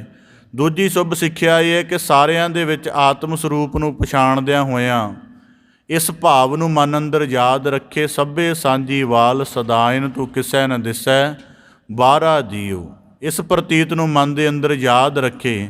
ਫਿਰ ਜੀਵਨ ਦੇ ਵਿੱਚ ਜੇ ਟਿੱਬੇ ਰੂਪ ਅਹੰਕਾਰ ਪੈਦਾ ਹੋਵੇ ਅਤੇ ਇਹ ਖਿਆਲ ਰੱਖੇ ਕਿ ਬਾਬਾ ਭਗਤ ਕਬੀਰ ਸਾਹਿਬ ਜੀ ਦੇ ਵਾਕ ਹਨ, ਕਬੀਰ ਸਭ ਤੇ ਹਮ ਬੁਰੇ, ਹਮ ਤਜ ਭਲੋ ਸਭ ਕੋਏ। ਕਿ ਹਉਮੈ ਸਾਨੂੰ ਚੰਗਾ ਹੋਣ ਦਾ ਭਰਮ ਪਾਉਂਦੀ ਹੈ ਅਤੇ ਹਉਮੈ ਨੂੰ ਦੂਰ ਕਰ ਦੇਵਾਂਗੇ, ਸਾਰੇ ਉੱਜਲ ਨਜ਼ਰ ਆਉਣਗੇ ਅਤੇ ਮਨ ਦਾ ਅਹੰਕਾਰ ਰੂਪ ਟਿੱਬਾ ਵੀ ਦੂਰ ਹੋ ਜਾਵੇਗਾ। ਇਸ ਕਰਕੇ ਬਾਬਾ ਫਰੀਦ ਸਾਹਿਬ ਜੀ ਕਹਿੰਦੇ ਇਹਨਾਂ ਗੁਣਾਂ ਦਾ ਅਭਿਆਸ ਕਰ। ਹੁਣ ਕੁਦਰਤੀ ਹੈ, ਨਿਮਰਤਾ ਦੇ ਉੱਪਰ ਇੱਕ ਕਿਤਾਬ ਲਿਖੀ ਗਈ ਹੈ। ਬੰਦਾ ਸੋਚੇਗਾ ਮੈਂ ਪੜ੍ਹ ਲਿਆ ਅਤੇ ਨਿਮਰਤਾ ਦੇ ਸਹਿਤ ਹੋ ਗਿਆ, ਇੰਜ ਨਹੀਂ ਹੋਏਗਾ।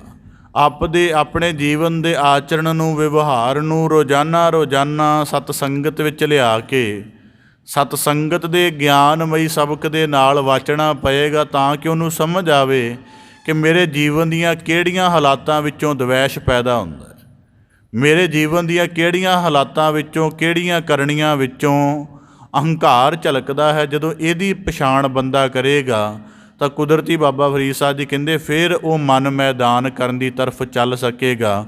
ਇਸ ਕਰਕੇ ਬਾਬਾ ਫਰੀਦ ਸਾਹਿਬ ਜੀ ਕਹਿੰਦੇ ਮਨ ਮੈਦਾਨ ਕਰਨ ਦਾ ਢੰਗ ਇਹ ਹੈ ਕਿ ਮਨੁੱਖ ਆਪਣੇ ਅੰਦਰੋਂ ਦਵੈਸ਼ ਖਤਮ ਕਰਨ ਦੇ ਲਈ, ਦਵੈਸ਼ ਸਾਨੂੰ ਸਮਾਜ ਅਤੇ ਪਰਿਵਾਰ ਨੇ ਦਿੱਤਾ ਹੈ। ਪਰਿਵਾਰ ਸਮਾਜ ਦੀ ਇਸ ਸੀਮਾ ਨੂੰ ਛੱਡ ਕੇ ਜੋ ਸਾਡੇ ਸਤਿਗੁਰੂ ਨੇ ਸਾਨੂੰ ਵਿਸ਼ਵ ਨੂੰ ਇੱਕੋ ਰੂਪ ਵਿੱਚ ਦੇਖਣ ਦੀ ਦ੍ਰਿਸ਼ਟੀ ਦਿੱਤੀ ਹੈ, ਉਸ ਨੂੰ ਬੰਦਾ ਧਾਰਨ ਕਰੇਗਾ ਤਾਂ ਜੀਵਨ ਦੇ ਵਿੱਚ।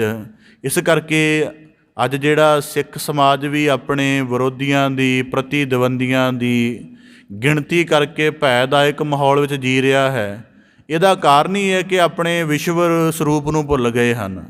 ਇਹ ਸਮਝਦੇ ਹਨ ਕਿ ਅਸੀਂ ਪੰਜਾਬ ਦੇ ਵਿੱਚ ਰਹਿ ਰਹੇ ਹਾਂ, ਪੰਜਾਬ ਹੀ ਸਾਡੀ ਹੋਂਦ ਹੈ, ਪੰਜਾਬ ਹੀ ਸਾਡੀ ਕਰਮ ਭੂਮੀ ਹੈ।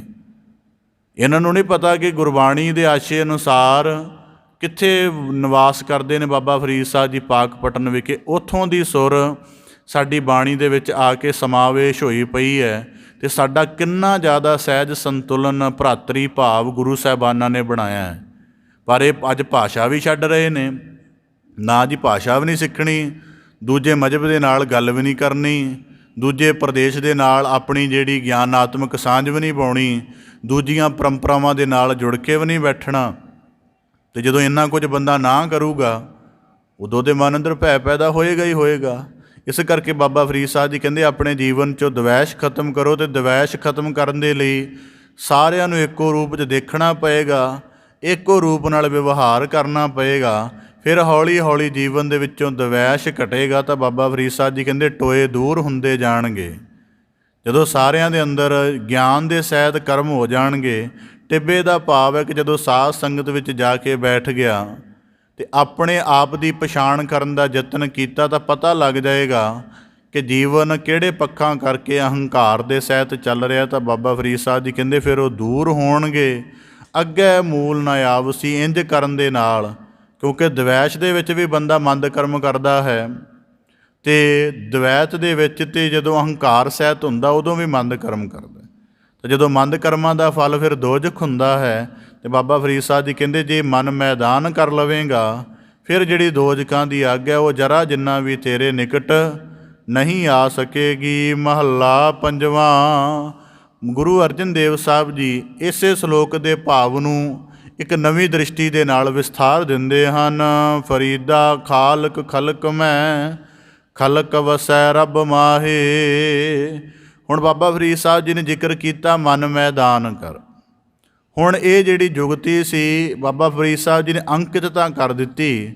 ਉਹਨਾਂ ਦੇ ਸ਼ਬਦ ਦੇ ਵਿੱਚ ਇਹ ਸੂਤਰ ਵੀ ਹੈ ਕਿ ਮਨ ਨੂੰ ਮੈਦਾਨ ਕਰ ਲੈ, ਪਰ ਇਹ ਸੂਤਰ ਦੀ ਪੂਰੀ ਵਿਆਖਿਆ ਕੀ ਹੈ ਇਹ ਗੁਰੂ ਅਰਜਨ ਦੇਵ ਸਾਹਿਬ ਸਪਸ਼ਟ ਕਰਦੇ ਹਨ ਕਿ ਮਨ ਮੈਦਾਨ ਕਰਨ ਦਾ ਮਤਲਬ ਕੀ ਹੈ ਕਿ ਆਪਣੇ ਜੀਵਨ ਦੇ ਵਿੱਚ ਇੱਕ ਦ੍ਰਿਸ਼ਟੀ ਅਪਣਾਉਣ ਦਾ ਯਤਨ ਕਰੋ ਕਿ ਫਰੀਦਾ ਖਾਲਕ ਖਲਕ ਮੈਂ, ਕਿ ਜੋ ਅਕਾਲ ਪੁਰਖ ਹੈ, ਜੋ ਅੱਲਾਹ ਤਾਲਾ ਖੁਦਾ ਦਾ ਨੂਰ ਹੈ, ਉਹ ਉਹਦੀ ਖਲਕਤ ਦੇ ਵਿੱਚ ਹੈ।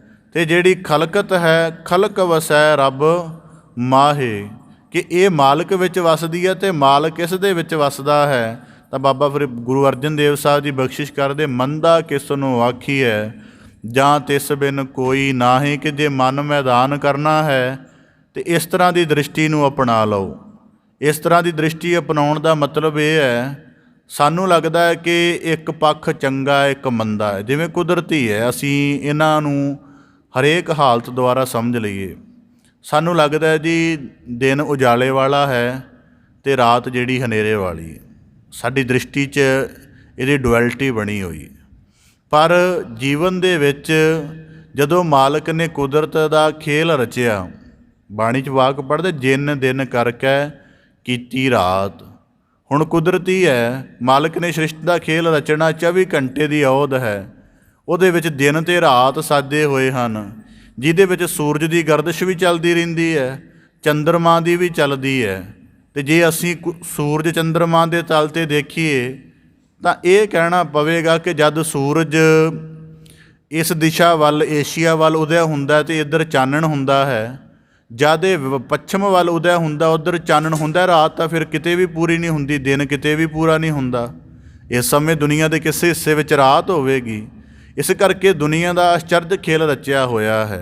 ਇਸ ਕਰਕੇ ਬਾਬਾ ਫਰੀਦ ਸਾਹਿਬ ਜੀ ਆਖਦੇ ਹਨ ਕਿ ਫਰੀਦਾ ਖਾਲਕ ਖਲਕ ਮੈਂ, ਪ੍ਰਕਿਰਤੀ ਦਾ ਖੇਲ ਦੇਖ ਲਓ, ਜੀਵਾਂ ਦਾ ਖੇਲ ਦੇਖ ਲਓ। ਤਾਂ ਬਾਬਾ ਫਰੀਦ ਸਾਹਿਬ ਜੀ ਕਹਿੰਦੇ ਸਮਝ ਆਉਂਦੀ ਹੈ ਕਿ ਖਾਲਕ ਜਿਹੜਾ ਹੈ, ਜਿਹੜੀ ਸਿਰਜਣਹਾਰ ਹੈ, ਉਹ ਆਪਣੀ ਰਚਨਾ ਦੇ ਵਿੱਚ ਬਾਬਾ ਫਰੀਦ ਸਾਹਿਬ ਜੀ ਕਹਿੰਦੇ ਵਸ ਰਿਹਾ ਹੈ। ਕਿਵੇਂ? ਸਭ ਤੋਂ ਪਹਿਲਾਂ ਉਹ ਸਾਰਿਆਂ ਦੇ ਅੰਦਰ ਆਤਮ ਸਰੂਪ ਕਰਕੇ ਰਮਿਆ ਹੋਇਆ ਹੈ। ਜਿਹੜੇ ਆ ਪ੍ਰਾਣ ਦਾ ਜੀਵਨ ਚੱਲ ਰਿਹਾ, ਜਿਤਨਾ ਚਿਰ ਸਤ ਸਰੂਪ ਆਤਮਾ ਵਿਦਮਾਨ ਨਾ ਹੋਵੇ ਉਹਨਾਂ ਚਿਰ ਜੀਵਨ ਚੱਲ ਨਹੀਂ ਸਕਦਾ। ਇਸ ਕਰਕੇ ਪਹਿਲਾਂ ਸਮਝਣਾ ਚਾਹੀਦਾ ਕਿ ਇਹ ਆਪਣੇ ਆਪ ਨਹੀਂ ਜੀਵ ਰਹੇ, ਮਾਲਕ ਨੇ ਸਾਰਿਆਂ ਦੇ ਅੰਦਰ ਚੇਤਨ ਸੱਤਾ ਪਾਈ ਹੈ, ਤਾਂ ਕਰਕੇ ਇਹਨਾਂ ਦਾ ਜੀਵਨ ਬਣਿਆ ਹੈ। ਫਿਰ ਦੂਜੀ ਦ੍ਰਿਸ਼ਟੀ ਹੈ ਕਿ ਫਿਰ ਸਾਰਿਆਂ ਦਾ ਪ੍ਰਤਪਾਲਕ ਵੀ ਇੱਕੋ ਹੈ। ਜਿਵੇਂ ਕੁਦਰਤੀ ਹਰੇਕ ਬੰਦਾ ਜਿਹੜਾ ਅਨਾਜ ਹੈ ਉਹ ਧਰਤੀ ਤੋਂ ਹੀ ਪ੍ਰਾਪਤ ਕਰਦਾ, ਭੂਮੀ ਤੋਂ ਹੀ। ਉਹਦੇ ਅਨਾਜ ਪ੍ਰਾਪਤ ਕਰਨ ਦਾ ਯਲ ਸਾਰੇ ਜਿਹੜੇ ਹਨ ਉਹ ਧਰਤੀ ਦੀ ਸਤਹ ਤੋਂ ਹੇਠਾਂ ਪ੍ਰਾਪਤ ਕਰਦੇ ਹਨ। ਇਸ ਕਰਕੇ ਬਾਬਾ ਫਰੀਦ ਸਾਹਿਬ ਜੀ ਨੇ ਇੱਕ ਦਫਾ ਨਾ ਉਹਨਾਂ ਦੇ ਪਾਸ ਇੱਕ ਜਗਿਆਸੂ ਆਇਆ ਤਾਂ ਕਹਿਣ ਲੱਗਾ ਕਿ ਇਸ ਗੱਲ ਦਾ ਭਾਵ ਕਿਵੇਂ ਸਾਂਝਾ ਕੀਤਾ ਜਾ ਸਕੇ ਕਿ ਰੱਬ ਇੱਕੋ ਹੈ। ਇਹ ਗੱਲ ਦੀ ਸਮਝ ਸਰਲ ਢੰਗ ਦੇ ਨਾਲ ਕਿਵੇਂ ਆਵੇ ਕਿ ਅੱਲਾਹ ਤਾਲਾ ਇੱਕੋ ਹੈ। ਬਾਬਾ ਫਰੀਦ ਸਾਹਿਬ ਜੀ ਆਕਾਸ਼ ਵੱਲ ਮੂੰਹ ਕਰਕੇ ਦੇਖਣ ਲੱਗ ਪਏ। ਉਹ ਕਿੰਨਾ ਸਮਾਂ ਦੇਖਦੇ ਰਹੇ, ਫਿਰ ਉਹਨਾਂ ਨੇ ਆਪਣਾ ਮੁੱਖ ਹੇਠਾਂ ਕਰ ਲਿਆ ਅਤੇ ਬਾਬਾ ਫਰੀਦ ਸਾਹਿਬ ਜੀ ਨੂੰ ਕਹਿਣ ਲੱਗਾ ਕਿ ਮੇਰੀ ਗੱਲ ਦਾ ਜਵਾਬ ਤੁਸੀਂ ਦਿੱਤਾ ਨਹੀਂ ਕਿ ਰੱਬ ਇੱਕੋ ਹੈ, ਇਹਨੂੰ ਸਰਲ ਢੰਗ ਦੇ ਨਾਲ ਕਿਵੇਂ ਸਮਝਿਆ ਜਾਵੇ। ਤਾਂ ਬਾਬਾ ਫਰੀਦ ਸਾਹਿਬ ਜੀ ਕਹਿੰਦੇ ਮੈਂ ਆਪਣੀ ਸੰਕੇਤ ਦੁਆਰਾ ਤੈਨੂੰ ਜਵਾਬ ਦਿੱਤਾ। ਕਹਿਣ ਲੱਗਾ ਜੀ ਮੈਨੂੰ ਕਿਰਪਾ ਕਰਕੇ ਬਖਸ਼ਿਸ਼ ਕਰ ਦਿਓ, ਸਮਝਿਆ ਨਹੀਂ। ਕਹਿਣ ਲੱਗੇ ਆਹ ਧਰਤੀ ਦਾ ਹਿੱਸਾ ਖਾਲੀ ਸੀ ਸਾਰਾ, ਮਨੁੱਖ ਪੈਦਾ ਹੋਇਆ ਅਤੇ ਮਨੁੱਖ ਨੇ ਇਹਦੇ ਵਿੱਚ ਵੰਡ ਸ਼ੁਰੂ ਕੀਤੀ ਹੈ ਅਤੇ ਅੱਜ ਦੁਨੀਆ ਦਾ ਹਰੇਕ ਹਿੱਸਾ ਮਨੁੱਖ ਦੀ ਵੰਡ ਦੇ ਨਾਲ ਵੰਡਿਆ ਹੋਇਆ ਹੈ। ਉਹਦੇ ਵਿੱਚ ਦੇਸ਼ਾਂ ਦੀਆਂ ਹੱਦਾਂ, ਰਾਜਾਂ ਦੀਆਂ ਹੱਦਾਂ, ਨਗਰਾਂ ਦੀਆਂ ਹੱਦਾਂ, ਇੱਥੋਂ ਤੱਕ ਕਿ ਕਲੋਨੀਆਂ ਦੀ ਵੀ ਹੱਦ ਬਣਨੀ ਸ਼ੁਰੂ ਹੋ ਗਈ ਹੈ। ਬਾਬਾ ਫਰੀਦ ਸਾਹਿਬ ਜੀ ਕਹਿੰਦੇ ਆਹ ਸਾਰਾ ਜ਼ਮੀਨ ਦਾ ਟੁਕੜਾ ਖਾਲੀ ਸੀ, ਮਨੁੱਖ ਪੈਦਾ ਹੋਇਆ, ਉਹਨੇ ਇੱਥੇ ਵੰਡੀ ਪੈਦਾ ਕੀਤੀ ਅਤੇ ਇਸ ਵੰਡੀ ਦੇ ਨਾਲ ਉਹਨੇ ਆਪਣੀ ਈਗੋ ਵੀ ਜੋੜੀ ਅਤੇ ਈਗੋ ਦੇ ਨਾਲ ਆਪਣਾ ਈਗੋ ਵਾਲਾ ਫੋਰਸ ਵੀ ਜੋੜਿਆ। ਪਰ ਦੂਜੇ ਪਾਸੇ ਜੰਗਲ ਦੇਖ ਲਓ, ਉਹਦੇ ਵਿੱਚ ਹਾਥੀ ਵੀ ਰਹਿ ਰਿਹਾ, ਸ਼ੇਰ ਵੀ ਰਹਿ ਰਿਹਾ, ਕੋਈ ਫਿਕਸ ਨਹੀਂ ਹੈ। ਉਹਨਾਂ ਦੇ ਅੰਦਰ ਕੋਈ ਲੜਾਈ ਵੀ ਨਹੀਂ ਹੈ ਇਸ ਚੀਜ਼ ਨੂੰ ਲੈ ਕੇ ਕਿ ਆਹ ਮੇਰਾ ਥਾਂ, ਇਹ ਉਹਦਾ ਥਾਂ। ਬਾਬਾ ਫਰੀਦ ਸਾਹਿਬ ਜੀ ਕਹਿੰਦੇ ਧਰਤੀ ਬੰਦੇ ਨੂੰ ਮਿਲੀ ਸੀ, ਇਹਨੇ ਵੰਡ ਪਾ ਕੇ ਦਿਖਾਈ ਹੈ ਅਤੇ ਉੱਪਰ ਮਾਲਕ ਨੇ ਆਕਾਸ਼ ਰੱਖਿਆ ਹੋਇਆ ਹੈ ਕਿ ਜੇ ਤੂੰ 1000-2000 ਉੱਚੀ ਮੰਜ਼ਿਲ ਵੀ ਉਸਾਰ ਲਵੇਂ ਤਾਂ ਵੀ ਤੂੰ ਆਕਾਸ਼ ਦੇ ਵਿੱਚ ਵੰਡੀ ਨਹੀਂ ਪਾ ਸਕੇਂਗਾ। ਆਕਾਸ਼ ਸਾਰਿਆਂ ਦਾ ਇੱਕੋ ਜਿਹਾ ਰਹੇਗਾ। ਇਸ ਕਰਕੇ ਬਾਬਾ ਫਰੀਦ ਸਾਹਿਬ ਜੀ ਕਹਿੰਦੇ ਤਾਂ ਉੱਪਰ ਦੇਖਣ ਲਈ ਕਿਹਾ ਕਿ ਧਰਤੀ ਸਾਨੂੰ ਮਿਲੀ, ਉਹ ਅਸੀਂ ਵੰਡੀ ਪਾ ਕੇ ਦੇਖੀ ਹੈ, ਆਕਾਸ਼ ਨੂੰ ਵੰਡ ਕੇ ਦਿਖਾਓ, ਆਕਾਸ਼ ਤੁਹਾਡੇ ਕੋਲ ਨਹੀਂ ਵੰਡਿਆ ਜਾਏਗਾ। ਇਸ ਕਰਕੇ ਗੁਰੂ ਅਰਜਨ ਦੇਵ ਸਾਹਿਬ ਜੀ ਬਖਸ਼ਿਸ਼ ਕਰਦੇ ਫਰੀਦ ਦਾ ਖਾਲਕ ਖਲਕ ਮੈਂ, ਇਹਨਾਂ ਸਾਰਿਆਂ ਦਾ ਰਚਣਹਾਰ ਇੱਕੋ ਹੈ, ਇਹਨਾਂ ਸਾਰਿਆਂ ਦਾ ਪ੍ਰਤਪਾਲਣਾ ਕਰਨ ਵਾਲਾ ਇੱਕੋ ਹੈ। ਅਤੇ ਜਦੋਂ ਇਹਨਾਂ ਸਾਰੀ ਖਲਕਤ ਦਾ ਜੀਵਨ ਸਿਮਟੇਗਾ ਅਤੇ ਜਿਹੜੇ ਹਨ ਆਕਾਰ ਖੁਰ ਜਾਣਗੇ, ਆਤਮਾ ਫਿਰ ਮੂਲ ਸਰੂਪ 'ਚ ਅਭੇਦ ਹੋ ਜਾਣਗੇ। ਇਸ ਕਰਕੇ ਬਾਬਾ ਫਰੀਦ ਸਾਹਿਬ ਜੀ ਕਹਿੰਦੇ ਖਲਕ ਵਸੈ ਰੱਬ ਮਾਹੇ, ਜਿਹੜੀ ਖਲਕਤ ਹੈ ਇਹ ਖਾਲਕ ਦੇ ਵਿੱਚ ਵਸਦੀ ਹੈ। ਇਸ ਕਰਕੇ ਗਿਆਨ ਦੀ ਦ੍ਰਿਸ਼ਟੀ ਨੂੰ ਧਾਰਨ ਕਰੋ ਕਿ ਮੰਦਾ ਕਿਸ ਨੂੰ ਆਖੀਏ। ਹੁਣ ਇਹਦੇ ਵਿੱਚ ਵੀ ਦਵੈਤ ਦਾ ਜ਼ਿਕਰ ਹੁੰਦਾ ਹੈ। ਹੁਣ ਬਾਣੀ ਦੇ ਵਿੱਚ ਆਉਂਦਾ ਬੁਰਾ ਭਲਾ ਤਿੱਚਰ ਆਖਦਾ ਜਿੱਚਰ ਹੈ ਦੋਹ ਮਾਹੇ। ਜਿੰਨਾ ਚਿਰ ਦੁਈ ਦਵੈਤ ਦੇ ਭਾਵ ਵਿੱਚ ਉਹਨਾਂ ਚਿਰ ਬੁਰੇ ਭਲੇ ਦੀ ਰੱਟ ਲਗਾਉਂਦਾ ਹੈ।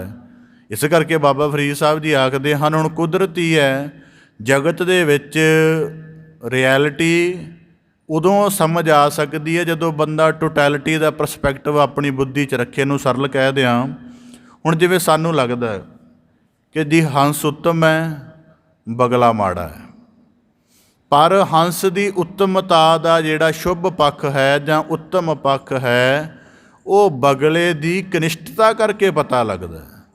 ਜਿਵੇਂ ਕੁਦਰਤੀ ਹੈ, ਹੁਣ ਕੁਦਰਤੀ ਜੇ ਬਗਲਾ ਵੀ ਮੋਤੀ ਚੁਣਨ ਲੱਗ ਪਵੇ ਅਤੇ ਵੇਸ, ਹੁਣ ਕੁਦਰਤੀ ਹੈ ਹੰਸ ਦੀ ਉੱਤਮਤਾ ਨੂੰ ਪ੍ਰਗਟ ਕਰਨ ਦੇ ਲਈ ਮਾਲਕ ਨੇ ਉਵੇਂ ਦਾ ਇੱਕ ਰੂਪ ਸਾਜਿਆ, ਬਗਲੇ ਦੇ ਰੂਪ ਵਿੱਚ ਰੂਪ ਉਵੇਂ ਦਾ ਸਾਜਿਆ, ਪਰ ਉਹਦੇ ਅੰਦਰ ਦੀ ਖੁਰਾਕ ਦੀ ਪ੍ਰਵਿਰਤੀ ਪਾ ਦਿੱਤੀ ਡੱਡੀਆਂ ਮੱਛੀਆਂ ਵਾਲੀ, ਅਤੇ ਹੰਸ ਦੇ ਅੰਦਰ ਪਾ ਦਿੱਤੀ ਮੋਤੀ ਚੁਗਣ ਵਾਲੀ, ਮਾਨ ਸਰੋਵਰ 'ਤੇ ਬੈਠਣ ਵਾਲੀ।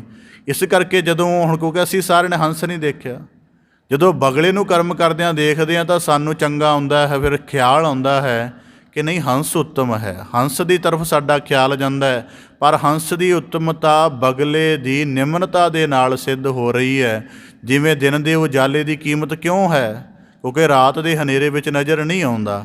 ਇਸ ਕਰਕੇ ਮਾਲਕ ਨੇ ਅਚਰਜ ਖੇਲ ਰਚਿਆ ਹੋਇਆ ਹੈ। ਤਾਂ ਬਾਬਾ ਗੁਰੂ ਅਰਜਨ ਦੇਵ ਸਾਹਿਬ ਜੀ ਕਹਿੰਦੇ ਮੰਦਾ ਕਿਸ ਨੂੰ ਆਖੀਏ, ਜਾਂ ਤਿਸ ਬਿਨ ਕੋਈ ਨਾਏ। ਹੁਣ ਕੁਦਰਤੀ ਹੈ ਧਰਤੀ 'ਤੇ ਜਿਹੜੇ ਅਸੀਂ ਮੰਦੇ ਪੱਖਾਂ ਦੀ ਗੱਲ ਕਰਦੇ ਹਾਂ, ਅਤੇ ਮੰਦੇ ਪੱਖਾਂ ਤੋਂ ਸਾਨੂੰ ਪਰੇਸ਼ਾਨੀ ਤਾਂ ਹੁੰਦੀ ਹੈ ਕਿ ਚੰਗਿਆਈ ਤੋਂ ਦੂਰੀ ਬਣ ਗਈ ਹੈ, ਪਰ ਮੰਦਾ ਹੀ ਚੰਗਿਆਈ ਦੀ ਚੇਸ਼ਟਾ ਪੈਦਾ ਕਰਦਾ। ਜਿਵੇਂ ਵਰਤਮਾਨ ਦੇ ਵਿੱਚ ਅਸੀਂ ਜਿਵੇਂ ਦੇ ਜੀਵਨ ਦੇ ਹਾਲਾਤ ਹੰਢਾ ਰਹੇ ਹਾਂ, ਉਹਨਾਂ ਨੂੰ ਅਸੀਂ ਮੰਦਾ ਆਖਦੇ ਹਾਂ।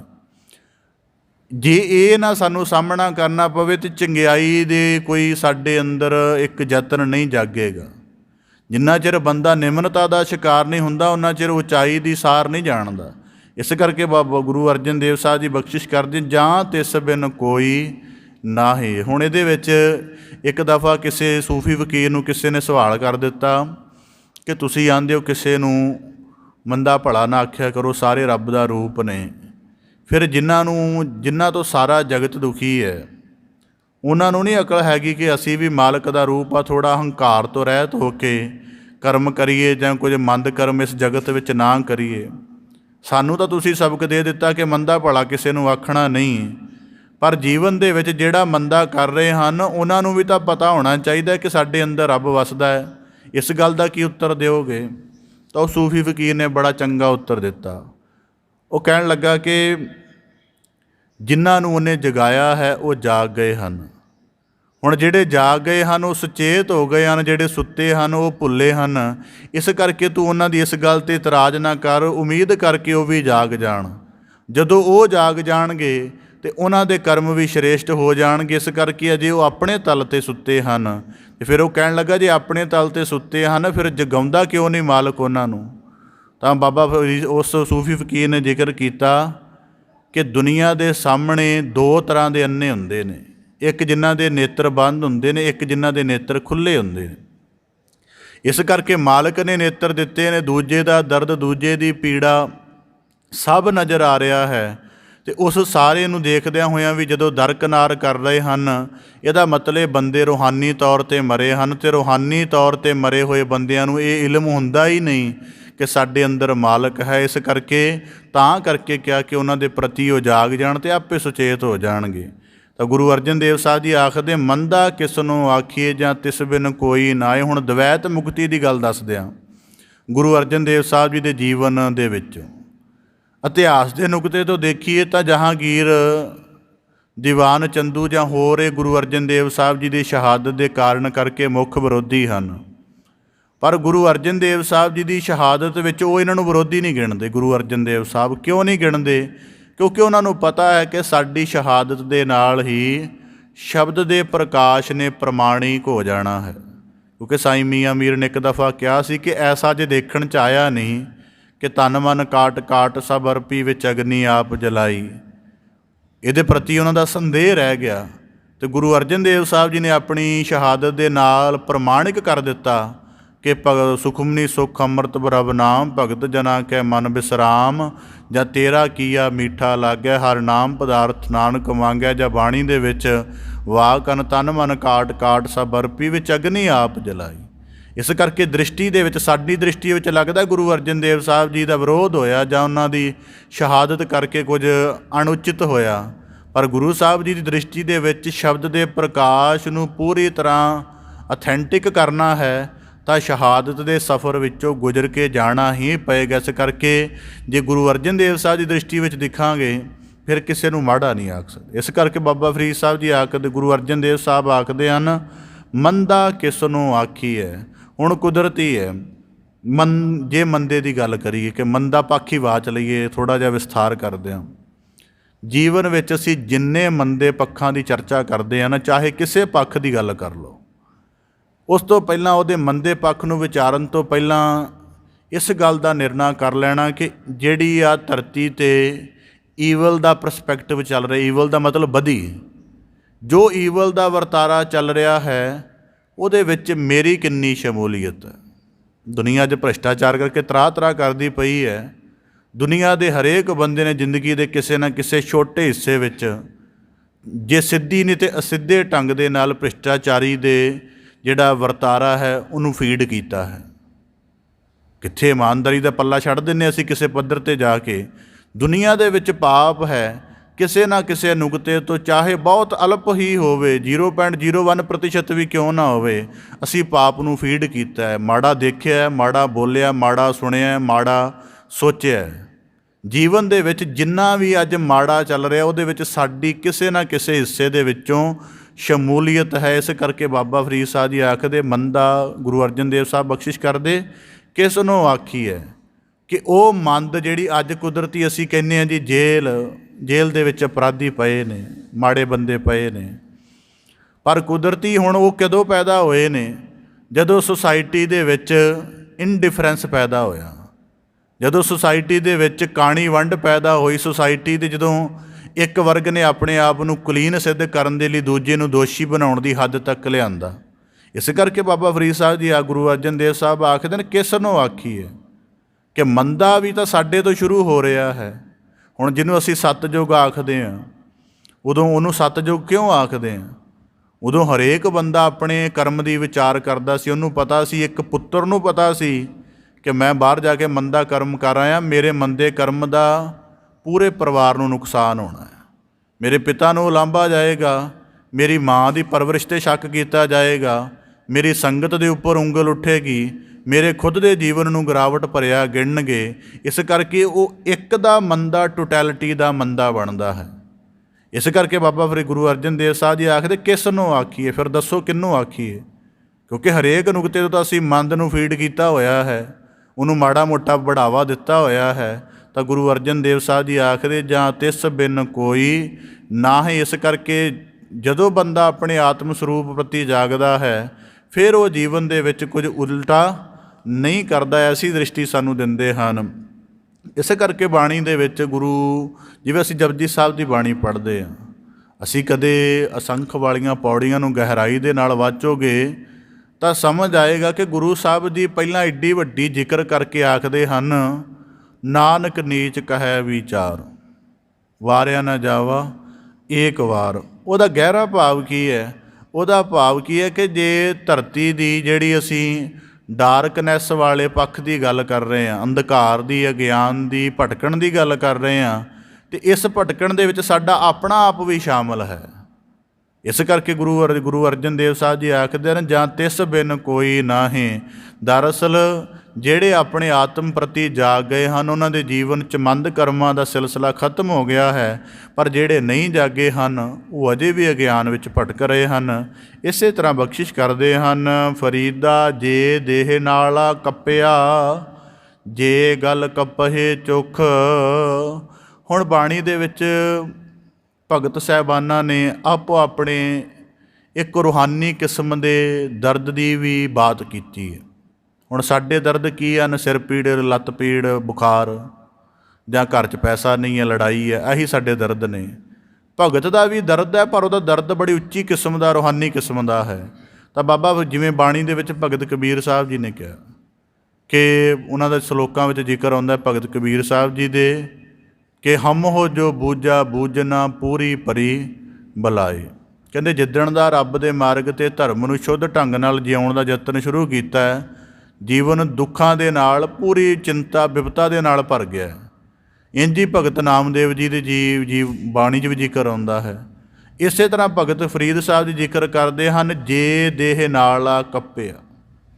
ਕਹਿਣ ਲੱਗੇ ਕਿ ਜਦੋਂ ਜਨਮ ਹੋਇਆ, ਕਿਉਂਕਿ ਜਦੋਂ ਬੰਦਾ ਰੂਹਾਨੀ ਮਾਰਗ 'ਤੇ ਚੱਲਦਾ, ਫਿਰ ਮਨ ਦੇ ਤਲ 'ਤੇ ਬੜੀਆਂ ਔਖਿਆਈਆਂ ਵਾਪਰਦੀਆਂ ਨੇ, ਕਿਉਂਕਿ ਆਪਣੇ ਆਪ ਨੂੰ ਆਪ ਹੀ ਸੁਧਾਰਨਾ, ਆਪ ਹੀ ਸਵਾਰਨਾ ਪੈਂਦਾ। ਇਸ ਕਰਕੇ ਬਾਬਾ ਫਰੀਦ ਸਾਹਿਬ ਜੀ ਕਹਿੰਦੇ, ਜੇ ਦੇਹ ਨਾਲ ਕੱਪਿਆ, ਦਾਈ ਨੂੰ ਸੰਬੋਧਿਤ ਹੁੰਦੇ ਹਨ ਕਿ ਕਹਿੰਦੇ ਜਦੋਂ ਜਨਮ ਹੋਇਆ, ਜੇ ਦੇਹ ਨਾਲ ਕੱਪਿਆ, ਜਿਹੜਾ ਉਹ ਨਾੜੂ ਜੁੜਿਆ ਹੁੰਦਾ ਹੈ ਮਾਤ ਗਰਭ ਦੇ ਨਾਲ, ਕਹਿੰਦੇ ਉਹਨੂੰ ਕੱਟ ਕੇ ਤੂੰ ਮੇਰਾ ਜੰਮਣ ਦਾ ਸਿਲਸਿਲਾ ਪੂਰਾ ਕੀਤਾ। ਚੰਗਾ ਹੁੰਦਾ ਜੇ ਉਸ ਸਮੇਂ ਜੇ ਗੱਲ ਕੱਪਹੇ ਚੁੱਖ, ਜੇ ਗਲਾ ਵੀ ਕੱਟ ਦਿੰਦੀ। ਨਾੜੂ ਕੱਟਿਆ ਸੀ, ਜੇ ਗਲਾ ਵੀ ਕੱਟ ਦਿੰਦੀ ਚੰਗਾ ਹੁੰਦਾ। ਕਿਉਂ? ਪਵਨ ਨਾ ਇੱਤੀ ਮਾਮਲੇ ਸਾਹਾਂ ਨਾ ਇੱਤੀ ਦੁੱਖ। ਆ ਜ਼ਿੰਦਗੀ ਦੇ ਇੰਨੇ ਮਾਮਲੇ ਨਾ ਬਣਦੇ ਅਤੇ ਵਿਕਾਰਾਂ ਕਰਕੇ ਜਾਂ ਭਟਕਣ ਕਰਕੇ ਇੰਨੇ ਦੁੱਖ ਨਾ ਬਣਦੇ, ਮਤਲਬ ਜੀਵਨ ਸ਼ੁਰੂ ਹੀ ਨਾ ਹੁੰਦਾ। ਬਾਬਾ ਫਰੀਦ ਸਾਹਿਬ ਜੀ ਨੇ ਦੇਖੋ, ਕੋਈ ਬੰਦਾ ਇਹ ਗੱਲ ਕਿਵੇਂ ਕਹਿ ਸਕਦਾ ਕਿ ਮੇਰਾ ਜਨਮ ਹੀ ਨਾ ਹੁੰਦਾ? ਹੁਣ ਇਹ ਉਹੀ ਗੱਲ ਕਹਿ ਸਕਦਾ ਜਿਨਨੇ ਜੀਵਨ ਨੂੰ ਪੂਰੀ ਹੋਸ਼ ਨਾਲ ਜੀਵਿਆ ਹੈ। ਜਿਹੜਾ ਬੰਦਾ ਚੇਤ ਹੈ, ਉਹਨੂੰ ਕਾਹਦਾ ਫਰਕ ਹੈ? ਉਹ ਤਾਂ ਸਾਰੇ ਨਗਰ ਦਾ ਹੱਕ ਮਾਰ ਕੇ ਵੀ ਕਹਿੰਦਾ ਹੈ, ਸਾਰੇ ਨਗਰ ਦਾ ਹੱਕ ਮਾਰ ਕੇ ਵੀ ਚੌਧਰੀ ਬਣਿਆ ਹੋਵੇ ਅਤੇ ਤਾਂ ਵੀ ਉਹਨੂੰ ਅਲਕਤ ਨਹੀਂ ਆਉਂਦੀ ਉਹਨਾਂ ਲੋਕਾਂ ਦੇ ਸਾਹਮਣੇ ਜਾਣ ਤੋਂ ਜਿਨ੍ਹਾਂ ਦਾ ਹੱਕ ਮਾਰਿਆ ਹੁੰਦਾ, ਕਿਉਂਕਿ ਉਹ ਮੁਰਦਾ ਹੈ ਰੂਹਾਨੀ ਤਲ 'ਤੇ। ਪਰ ਜਿਹੜਾ ਬੰਦਾ ਰੂਹਾਨੀ ਤਲ 'ਤੇ ਜੀਵਿਆ ਹੈ, ਉਹ ਆਪਣੇ ਜੀਵਨ ਦੀ ਸ਼ੁਰੂਆਤ ਹੀ ਨਹੀਂ ਚਾਹੁੰਦਾ। ਉਹਨੂੰ ਪਤਾ ਹੈ ਕਿ ਜੀਵਨ ਕਿੰਨਾ, ਇੱਕ ਨਾਜ਼ਮ ਹਿਕਮ ਦੀ ਨਾ ਇੱਕ ਪੋਇਟਰੀ ਦੇ ਵਿੱਚ ਕਵਿਤਾ, ਉਹਨੇ ਬੜਾ ਉਹਦੇ ਗਹਿਰੇ ਅਰਥ ਕੀਤੇ ਹਨ। ਕਹਿਣ ਲੱਗਾ, ਦੁਨੀਆ ਦੇ ਵਿੱਚ ਅਜੇ ਤੱਕ ਪੂਰਾ ਬੰਦਾ ਨਹੀਂ ਪੈਦਾ ਹੋ ਸਕਿਆ। ਉਹਦੀ ਕਵਿਤਾ ਦਾ ਅਰਥ ਹੈ। ਉਹਦਾ ਕਾਰਨ ਕੀ ਹੈ? ਕਹਿੰਦਾ ਬੰਦਾ ਜ਼ਿੰਦਗੀ ਦੇ ਵਿੱਚ ਤੁਸੀਂ ਕਹਿੰਦਾ 100 ਬੰਦਾ ਖੜਾ ਕਰ ਲਓ, ਉਹਦੇ ਵਿੱਚ ਇੱਕ ਵੀ ਬੰਦਾ ਤੁਹਾਨੂੰ ਨਹੀਂ ਮਿਲੇਗਾ ਜਿਹੜਾ ਸਿਰੇ ਤੱਕ ਇਮੋਸ਼ਨ ਦੇ ਨਾਲ ਜੀਂਦਾ ਹੋਵੇ। ਕਹਿੰਦਾ ਇਮੋਸ਼ਨ ਨੂੰ ਵੀ ਅਕਲ ਦੇ ਨਾਲ ਜਿਉਣਾ ਸ਼ੁਰੂ ਕਰ ਦਿੰਦੇ ਨੇ। ਇਸ ਕਰਕੇ ਬਾਬਾ ਫਰੀਦ ਸਾਹਿਬ ਜੀ ਆਖਦੇ ਹਨ ਪਵਨ ਨਾਇਤੀ ਮਾਮਲੇ। ਹੁਣ ਮਾਮਲੇ ਦਾ ਮਤਲਬ ਕੀ ਹੈ? ਬਾਣੀ ਦੇ ਵਿੱਚ ਵਾਕ ਹੁੰਦਾ ਨਾ, ਭਗਤ ਕਬੀਰ ਸਾਹਿਬ ਜੀ ਨੇ ਇਸ ਗੱਲ ਦਾ ਜ਼ਿਕਰ ਕੀਤਾ, ਇੱਕ ਦੁੱਖ ਰਾਮ ਰਾਏ ਕੱਟ ਹੋ ਮੇਰਾ, ਅਗਨ ਦਹੈ ਅਰ ਗਰਭ ਬਸੇਰਾ। ਭਾਈ ਗੁਰਦਾਸ ਸਾਹਿਬ ਜੀ ਨੇ ਵੀ ਕਿਹਾ ਹੈ, ਉਹ ਰੋਵੈ ਦੁੱਖ ਆਪਣਾ, ਹੱਸ ਹੱਸ ਗਾਵੈ ਸਭ ਪਰਿਵਾਰਾ। ਕਿੰਨਾ ਸੰਪੂਰਨ ਜੀਵਨ ਸੀ ਗਰਭ ਕਾਲ ਦਾ। ਨਾ ਦੁੱਧ ਦੀ ਪ੍ਰਾਪਤੀ ਹੈ, ਨਾ ਖੇਡਣ ਮੱਲਣ ਦਾ ਕੋਈ ਥਾਂ ਹੈ। ਜਠ ਰਗਨੀ ਦੇ ਵਿੱਚ ਰਹਿ ਰਹੇ ਹਾਂ, ਪਰ ਤਾਂ ਵੀ ਜੀਵਨ ਦਾ ਆਨੰਦ ਹੈ। ਜਦੋਂ ਇਸ ਸੰਸਾਰ ਦੇ ਵਿੱਚ ਪ੍ਰਵੇਸ਼ ਕੀਤਾ, ਉਦੋਂ ਹੀ ਇੱਕ ਵੱਡੀ ਪੀੜ ਦੇ ਵਿੱਚੋਂ ਗੁਜ਼ਰਨਾ ਪਿਆ। ਤਾਂ ਬਾਬਾ ਫਰੀਦ ਸਾਹਿਬ ਜੀ ਕਹਿੰਦੇ ਜੰਮਣਾ ਵੀ ਇੱਕ ਵੱਡੀ ਪੀੜ ਹੈ। ਇਸਤਰੀ ਤਾਂ ਪੀੜ ਹੰਡਾਉਂਦੀ ਹੈ, ਪਰ ਜਿਹੜਾ ਬਾਲਕ ਜਨਮ ਰਿਹਾ ਉਹ ਵੀ ਇੱਕ ਪੀੜ ਹੰਡਾਉਂਦਾ, ਕਿਉਂਕਿ ਉਹਦੀ ਜਿਹੜੀ ਲਿਵਲੀਨਤਾ ਬਣੀ ਹੋਈ ਹੈ, ਉਹ ਲਿਵਲੀਨਤਾ ਜਿਹਦੇ ਕਰਕੇ ਦੁੱਖ ਭੁੱਖ ਕਿਸੇ ਤਰ੍ਹਾਂ ਦਾ ਸੰਸਾਰ ਨਹੀਂ ਸੀ ਵਿਆਪਦਾ, ਉਸ ਲਿਵਲੀਨਤਾ ਦੇ ਟੁੱਟਣ ਕਰਕੇ ਜੀਵਨ ਦੇ ਸਾਰੇ ਦੁੱਖ ਜੁੜ ਗਏ ਨੇ। ਸਭ ਤੋਂ ਪਹਿਲਾਂ ਦੁੱਖ ਜਿਹੜਾ ਹੈ ਉਹ ਭੁੱਖ ਦਾ ਜੁੜਿਆ। ਭੁੱਖ ਦਾ ਮਤਲਬ ਦੁੱਧ ਦੀ ਪ੍ਰਾਪਤੀ ਦੇ ਲਈ ਰੋਣਾ ਪਿਆ। ਬਾਅਦ ਦੇ ਵਿੱਚ ਜ਼ੁਬਾਨ ਦੇ ਸਵਾਦਾਂ ਲਈ, ਵਕਾਰਾਂ ਦੇ ਲਈ, ਪਰਿਵਾਰਕ ਪ੍ਰਪੰਚ ਦੀ ਜ਼ਿੰਮੇਵਾਰੀਆਂ ਦੇ ਲਈ, ਦੁਨੀਆ ਦੇ ਨੁਕਤੇ ਤੋਂ ਜਿਉਂਦਿਆਂ ਹੋਇਆਂ ਅਨੇਕਾਂ ਤਰ੍ਹਾਂ ਦੇ ਮੰਦ ਕਰਮ ਦੇ ਕਈ ਚੇਸ਼ਟਾਵਾਂ ਕਰਨੀਆਂ ਪਈਆਂ। ਤਾਂ ਬਾਬਾ ਫਰੀਦ ਸਾਹਿਬ ਜੀ ਕਹਿੰਦੇ ਜੇ ਜਨਮ ਨਾ ਹੁੰਦਾ ਸਾਰਾ ਕੁਝ ਨਹੀਂ ਸੀ ਆਉਣਾ।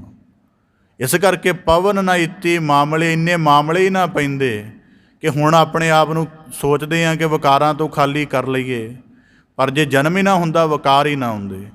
ਹੁਣ ਆਪਣੇ ਅੰਦਰ ਯਤਨ ਆਉਂਦਾ ਕਿ ਆਹ ਤ੍ਰਿਸ਼ਨਾ ਦੀ ਅੱਗ ਕਿਵੇਂ ਬੁਝਾਈਏ। 50-60 ਸਾਲ ਦੀ ਉਮਰ ਹੋ ਗਈ ਹੈ, ਪਰ ਬਾਬਾ ਫਰੀਦ ਸਾਹਿਬ ਜੀ ਕਹਿੰਦੇ ਜੇ ਜੀਵਨ ਸ਼ੁਰੂ ਨਾ ਹੁੰਦਾ ਆਹ ਤ੍ਰਿਸ਼ਨਾ ਦੀ ਅੱਗ ਪੈਦਾ ਨਾ ਹੁੰਦੀ। ਹੁਣ ਜੀਵਨ ਦੀ ਲਾਲਸਾ ਵੱਧ ਗਈ ਹੈ ਕਿ 100 ਸਾਲ ਦੀ ਉਮਰ ਹੋਵੇ, 4 ਪੀੜ੍ਹੀਆਂ 5 ਪੀੜ੍ਹੀਆਂ ਦੇਖ ਕੇ ਮਰਾਂ। ਬਾਬਾ ਫਰੀਦ ਸਾਹਿਬ ਜੀ ਨੇ ਜੀਵਨ ਨਾ ਸ਼ੁਰੂ ਹੁੰਦਾ, ਕਾਇਆ ਦਾ ਬੋਧ ਨਾ ਹੁੰਦਾ, ਪ੍ਰਾਣਾਂ ਦੀ ਅਮੋਲਕਤਾ ਪਤਾ ਨਾ ਲੱਗਦੀ, ਅਤੇ ਜੀਵਨ ਜਿਉਣ ਦੀ ਲਾਲਸਾ ਹੀ ਨਾ ਬਣਦੀ।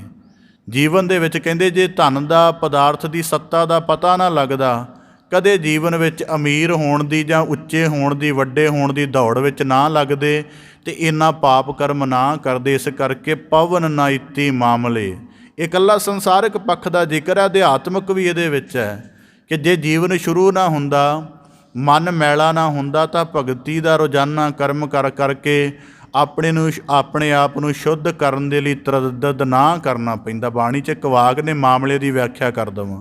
ਹੁਣ ਮਾਮਲੇ ਦਾ ਸ਼ਬਦ ਆਪ ਜੀ ਸਮਝਦੇ ਹੋਗੇ ਜਿਵੇਂ ਵਰਤਮਾਨ ਸਮੇਂ ਦੇ ਵਿੱਚ ਟੈਕਸ ਦੇਣਾ।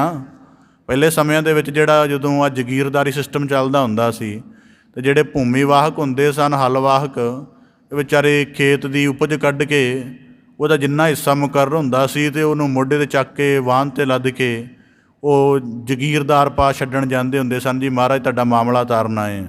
ਤਾਂ ਬਾਬਾ ਫਰੀਦ ਸਾਹਿਬ ਜੀ ਕਹਿੰਦੇ ਮਾਮਲੇ ਦੀ ਵਿਆਖਿਆ ਕਰ ਦੇਵਾਂ। ਬਾਣੀ ਵਿੱਚ ਵਾਕ ਹੁੰਦਾ, ਗ੍ਰਹਿਓ ਤਜ ਬਨ ਖੰਡ ਜਾਈਐ, ਚੁਨ ਖਾਈਐ ਕੰਦਾ, ਜੋ ਬਕਾਰ ਨਾ ਛੋਡਈ ਪਾਪੀ ਮਨ ਮੰਦਾ। ਕਿਉਂ ਛੁਟੂੰ ਕੈਸੇ ਤਰੂੰ ਭਵਜਲ ਨਿਧ ਭਾਰੀ, ਰਾਖ ਰਾਖ ਮੇਰੇ ਬੀਠਲਾ ਜਨ ਸਰਨ ਤੁਮਾਰੀ। ਕਿ ਦੁਨੀਆ ਦੇ ਵਕਾਰ ਛੱਡਣ ਦੇ ਲਈ ਇਸਤਰੀ, ਪਰਿਵਾਰ, ਸਮਾਜ ਛੱਡ ਕੇ ਜੰਗਲ 'ਚ ਬਹਿ ਗਿਆ ਜਾ ਕੇ। ਇਸਤਰੀ ਨਹੀਂ ਮੱਥੇ ਲੱਗਦੀ, ਪਰਿਵਾਰ ਨਹੀਂ ਮੱਥੇ ਲੱਗਦਾ, ਕੋਈ ਦੇਖਣ ਸੁਣਨ ਨੂੰ ਕੁਝ ਵੀ ਨਹੀਂ ਹੈ, ਪਰ ਕਹਿੰਦੇ ਅਜਹੋ ਵਿਕਾਰ ਨਾ ਛੋਡੀ, ਮਨ ਅਜੇ ਵੀ ਵਿਕਾਰ ਨਹੀਂ ਛੱਡ ਰਿਹਾ। ਇਹ ਮਾਮਲੇ ਹਨ, ਇਹ ਜ਼ਿੰਦਗੀ 'ਚ ਪੂਰੇ ਨਹੀਂ ਹੁੰਦੇ। ਤਾਂ ਬਾਬਾ ਫਰੀਦ ਸਾਹਿਬ ਜੀ ਕਹਿੰਦੇ ਇੰਨਾ ਕੁਝ ਨਾ ਬਣਦਾ, ਸਾਹਾਂ ਨਾ ਇਤੀ ਦੁੱਖ। ਹੁਣ ਜਨਮ ਜੀਵਨ ਬੀਤ ਗਿਆ ਹੈ ਅਤੇ ਚਿੰਤਾ ਕੀ ਹੈ ਕਿ ਪਾਪਾਂ ਦੇ ਨਾਲ ਬੜੇ ਭਰ ਗਏ ਹਾਂ। ਸਾਰੇ ਜੀਵਨ ਗੁਨਾਹ ਗੁਣ ਹਨ, ਔਗਣਾਂ ਵਾਲੇ ਨਜ਼ਰ ਆਉਂਦੇ ਹਨ। ਤਾਂ ਬਾਬਾ ਫਰੀਦ ਸਾਹਿਬ ਜੀ ਆਖਦੇ ਹਨ ਕਿ ਹੁਣ ਇਹਨਾਂ ਮਾਮਲਿਆਂ ਨੂੰ ਤਾਰੇਗਾ ਕਿਵੇਂ? ਇਹ ਚਿੰਤਾ ਬੜੀ ਵੱਡੀ। ਇਸ ਕਰਕੇ ਹੁਣ ਪਹਿਲਾ ਪਲ ਚੇਤੇ ਆਉਂਦਾ ਹੈ ਕਿ ਨਾਲ ਦਾਈ ਨੇ ਇੱਕ ਪਰਉਪਕਾਰ ਕੀਤਾ ਸੀ ਕਿ ਉਹਨੇ ਪੀੜ ਤਾਂ ਭਾਵੇਂ ਥੋੜ੍ਹੀ ਵੱਧ ਹੋਈ ਸੀ, ਪਰ ਨਾੜੂ ਕਰਕੇ ਸਾਡਾ ਇੱਕ ਸੁਤੰਤਰ ਕਿਸਮ ਦਾ ਜੀਵਨ ਬਣਾ ਦਿੱਤਾ। ਉਹਨੇ ਨਾੜੂ ਕੱਟਣ ਦਾ ਵੀ ਥੋੜ੍ਹਾ ਬਹੁਤਾ ਜ਼ੁਲਮ ਜਿਹਾ ਤਾਂ ਕੀਤਾ ਹੀ ਸੀ, ਜੇ ਉਹ ਗਲਾ ਵੀ ਕੱਟ ਦਿੰਦੀ ਤਾਂ ਜ਼ਿਆਦਾ ਵਧੀਆ ਹੁੰਦਾ। ਇਸ ਕਰਕੇ ਬਾਬਾ ਫਰੀਦ ਸਾਹਿਬ ਜੀ ਨੇ, ਕਿਉਂਕਿ ਜਿਹੜੇ ਰੂਹਾਨੀ ਤਲ 'ਤੇ ਜੀਵੇ ਹਨ ਉਹ ਫਿਰ ਆਪਣੀ ਜੀਵਨ ਦਾ ਹੱਲ ਮੌਤ ਹੀ ਲੱਭਦੇ ਹਨ, ਉਸ ਤੋਂ ਘੱਟ ਹੱਲ ਹੁੰਦਾ ਹੀ ਨਹੀਂ। ਆਹ ਦੁਨੀਆਦਾਰੀ ਦਾ ਹੱਲ ਹੈ, ਡਿਪਰੈਸ਼ਨ 'ਚ ਹੋਵੇ ਬੰਦਾ 2 ਗੋਲੀਆਂ ਨੀਂਦ ਦੀਆਂ ਵੱਧ ਖਾ ਲੈਂਦਾ, ਸ਼ਰਾਬ ਪੀ ਲੈਂਦਾ, ਰੂਹਾਨੀ ਕਿਸਮ 'ਤੇ ਇਹ ਚੀਜ਼ਾਂ ਅਸਰ ਹੀ ਨਹੀਂ ਕਰਦੀਆਂ ਬੰਦੇ ਨੂੰ। ਮੈਂ ਕਈ ਐਸੇ ਦੇਖੇ ਨੇ ਜਿਹੜੇ ਰੂਹਾਨੀ ਤਲ ਦੇ ਨਾਲ ਵਿੰਨੇ ਹੋਏ ਨੇ, ਉਹਨੂੰ ਭਾਵੇਂ 10 ਪੱਤੇ ਗੋਲੀਆਂ ਦੇ ਖਵਾ ਦਿਓ, ਨੀਂਦ ਜਾਂ ਨੀਂਦ ਪੱਲੇ ਪੈਂਦੀ ਨਹੀਂ ਉਹਨਾਂ ਦੇ। ਇਸੇ ਕਰਕੇ ਬਾਬਾ ਫਰੀਦ ਸਾਹਿਬ ਜੀ ਕਹਿੰਦੇ ਨੇ ਕਿ ਮੌਤ ਹੀ ਮਿਲ ਜਾਏ। ਅਤੇ ਮੌਤ ਦਾ ਮਤਲਬ ਇਹ ਨਹੀਂ ਕਿ ਉਹ ਜੀਵਨ ਤੋਂ ਨਿਰਾਸ਼ ਹੋ ਗਏ ਨੇ। ਇਸ ਗੱਲ ਦਾ ਮਤਲਬ ਹੈ ਕਿ ਜਦੋਂ ਬੰਦਾ ਸ਼ੁੱਧ ਧਰਮ ਨੂੰ ਜਿਉਂਦਾ ਹੈ ਅਤੇ ਉਹਦੇ ਅੰਦਰ ਦੁਨੀਆ ਭਰ ਦੀ ਪੀੜ ਹੁੰਦੀ ਹੈ। ਅਸੀਂ ਤਾਂ ਲੋਕਾਚਾਰੀ ਦੇ ਨੁਕਤੇ ਤੋਂ ਜਿਉਂਦੇ ਹਾਂ ਨਾ, ਜਿਗ 'ਤੇ ਮੈਂ ਕੁਦਰਤੀ ਕਈ ਵਾਰੀ ਜ਼ਿਕਰ ਕੀਤਾ, ਜੇ ਬੰਦੇ ਨੂੰ ਠੀਕ ਢੰਗ ਨਾਲ ਮੱਥਾ ਟੇਕਣ ਦਾ ਪਤਾ ਲੱਗ ਜਾਏ ਤਾਂ ਮੱਥਾ ਟੇਕਣਾ ਹੀ ਔਖਾ ਹੋ ਜਾਏ। ਪਰ ਨਹੀਂ ਪਤਾ, ਅੱਜ ਕੱਲ੍ਹ 100 ਵਾਰੀ ਟੇਕ ਜਾਂਦੇ ਆ। ਜਿਸ ਦਿਨ ਇਹ ਪਤਾ ਲੱਗ ਗਿਆ ਉਹ ਦਿਨ ਇਹ 6 ਇੰਚ ਸਿਰ ਝੁਕਾਉਣਾ ਵੀ ਬੜਾ ਔਖਾ ਲੱਗਦਾ ਹੈ ਕਿ ਕਿਹੜੇ ਅਰਥਾਂ 'ਚ ਮੱਥਾ ਟੇਕ ਰਹੇ ਹਾਂ, ਕਿਉਂਕਿ ਕਰਮ ਦੀ ਸਾਧਨਾ ਤਾਂ ਬਾਣੀ ਦੇ ਅਨੁਸਾਰ ਇੱਕ ਵੀ ਜੀਵਨ 'ਚ ਨਹੀਂ ਹੈ। ਇਸੇ ਕਰਕੇ ਬਾਬਾ ਫਰੀਦ ਸਾਹਿਬ ਜੀ ਜ਼ਿਕਰ ਕਰਦੇ ਹਨ, ਸਾਹਾਂ ਨਾ ਇਤੀ ਦੁੱਖ, ਕਿ ਜਿਹੜਾ ਭਗਤੀ ਰੂਪ ਮਾਰਗ 'ਤੇ ਚੱਲਦਿਆਂ ਦੁੱਖਾਂ ਦਾ ਜਾਂ ਅਵਗੁਣਾਂ ਦਾ, ਗੁਨਾਹਾਂ ਦਾ, ਪਾਪ ਕਰਮਾਂ ਦਾ, ਮਨ ਦੇ ਅਸਾਧ ਫੁਰਨਿਆਂ ਦਾ ਬੋਝ ਸਹਿਣਾ ਪੈਂਦਾ ਹੈ, ਕਹਿੰਦੇ ਇਹ ਨਾ ਹੀ ਹੁੰਦਾ। ਇਸ ਕਰਕੇ ਉਹ ਐਸਾ ਯਤਨ ਕਰਦੇ ਨੇ। ਪਰ ਇਹਦਾ ਭਾਵ ਇਹ ਹੈ ਕਿ ਜਿਹੜਾ ਜੀਵਨ ਹੈ ਉਹ ਮੌਤ ਵੱਲ ਨਹੀਂ ਲਿਜਾ ਰਹੇ। ਉਹਦਾ ਮਤਲਬ ਹੈ ਕਿ ਸ਼ੁੱਧ ਧਰਮ 'ਚ ਜਿਉਂਦਿਆਂ ਇੰਨੀ ਪੀੜ ਦਾ, ਇੰਨੀ ਵਿਪਤਾ ਦਾ ਸਾਹਮਣਾ ਕਰਨਾ ਹੀ ਪੈਂਦਾ ਹੈ। ਬਾਬਾ ਫਰੀਦ ਸਾਹਿਬ ਜੀ ਕਿਰਪਾ ਕਰਨ, ਸ਼ਲੋਕਾਂ ਦਾ ਭਾਵ ਉਪਦੇਸ਼ ਸਾਡੇ ਸਾਰਿਆਂ ਦੇ ਹਿਰਦੇ ਅੰਦਰ ਵਸ ਜਾਏ ਜੀ। ਸਾਰਿਆਂ ਦਾ ਇੱਥੇ ਆਇਆ ਸਫਲਾ ਹੋਵੇ। ਅਸੀਂ ਮਾਲਕ ਦੀ ਇੱਕੋ ਪ੍ਰਤੀਤ ਨੂੰ ਦ੍ਰਿੜ ਕਰਕੇ ਮਨ ਦੇ ਦਵੈਤ ਦਵੈਸ਼ ਰੂਪ ਟੋਇਆਂ ਨੂੰ ਭਰਨ ਦਾ, ਦਵੈਤ ਰੂਪ ਟਿੱਬਿਆਂ ਨੂੰ ਪੱਧਰੇ ਕਰਨ ਦਾ ਯਤਨ ਕਰੀਏ। ਸਾਰਿਆਂ ਦੇ ਅੰਦਰ ਮਾਲਕ ਦੀ ਜੋਤ ਪਛਾਣ ਕੇ ਸਾਂਝੀ ਵਾਲਤਾ ਦੇ ਅਭਿਆਸ ਅਨੁਸਾਰ ਜੀਵੀਏ ਅਤੇ ਆਪਣੇ ਜੀਵਨ ਨੂੰ ਭਗਤੀ ਦੇ ਸ਼ੁੱਧ ਅਭਿਆਸ ਵਿੱਚ ਪਾ ਕੇ ਜਿਉਣ ਦਾ ਯਤਨ ਕਰੀਏ। ਸਤਿਗੁਰੂ ਕਿਰਪਾ ਕਰਨ, ਸਾਰਿਆਂ ਦੇ ਹਿਰਦਿਆਂ ਵਿੱਚ ਪਾਵਨ ਸ਼ਲੋਕਾਂ ਦਾ ਭਾਵ ਉਪਦੇਸ਼ ਵਸ ਜਾਵੇ ਜੀ। ਸਾਰਿਆਂ ਦਾ ਇੱਥੇ ਆਇਆ ਸਫਲਾ ਹੋਵੇ। ਆਪ ਜੀ ਦੇ ਸਨਮੁਖ ਪਾਵਨ ਬਾਣੀ ਦੀ ਲੜੀਵਾਰ ਵਿਆਖਿਆ ਦਾ ਯਤਨ ਰੱਖਦਿਆਂ ਹੋਇਆਂ ਹੋਈਆਂ ਬੇਅੰਤ ਭੁੱਲਾਂ ਦੀ ਖਿਮਾ ਜਾਚਨਾ ਜੀ। ਬੜੇ ਅਦਬ ਸਹਿਤ ਗੱਜ ਕੇ ਫਤਿਹ ਅਰਜ ਕਰੋ ਜੀ। ਵਾਹਿਗੁਰੂ ਜੀ ਕਾ ਖਾਲਸਾ, ਵਾਹਿਗੁਰੂ ਜੀ ਕੀ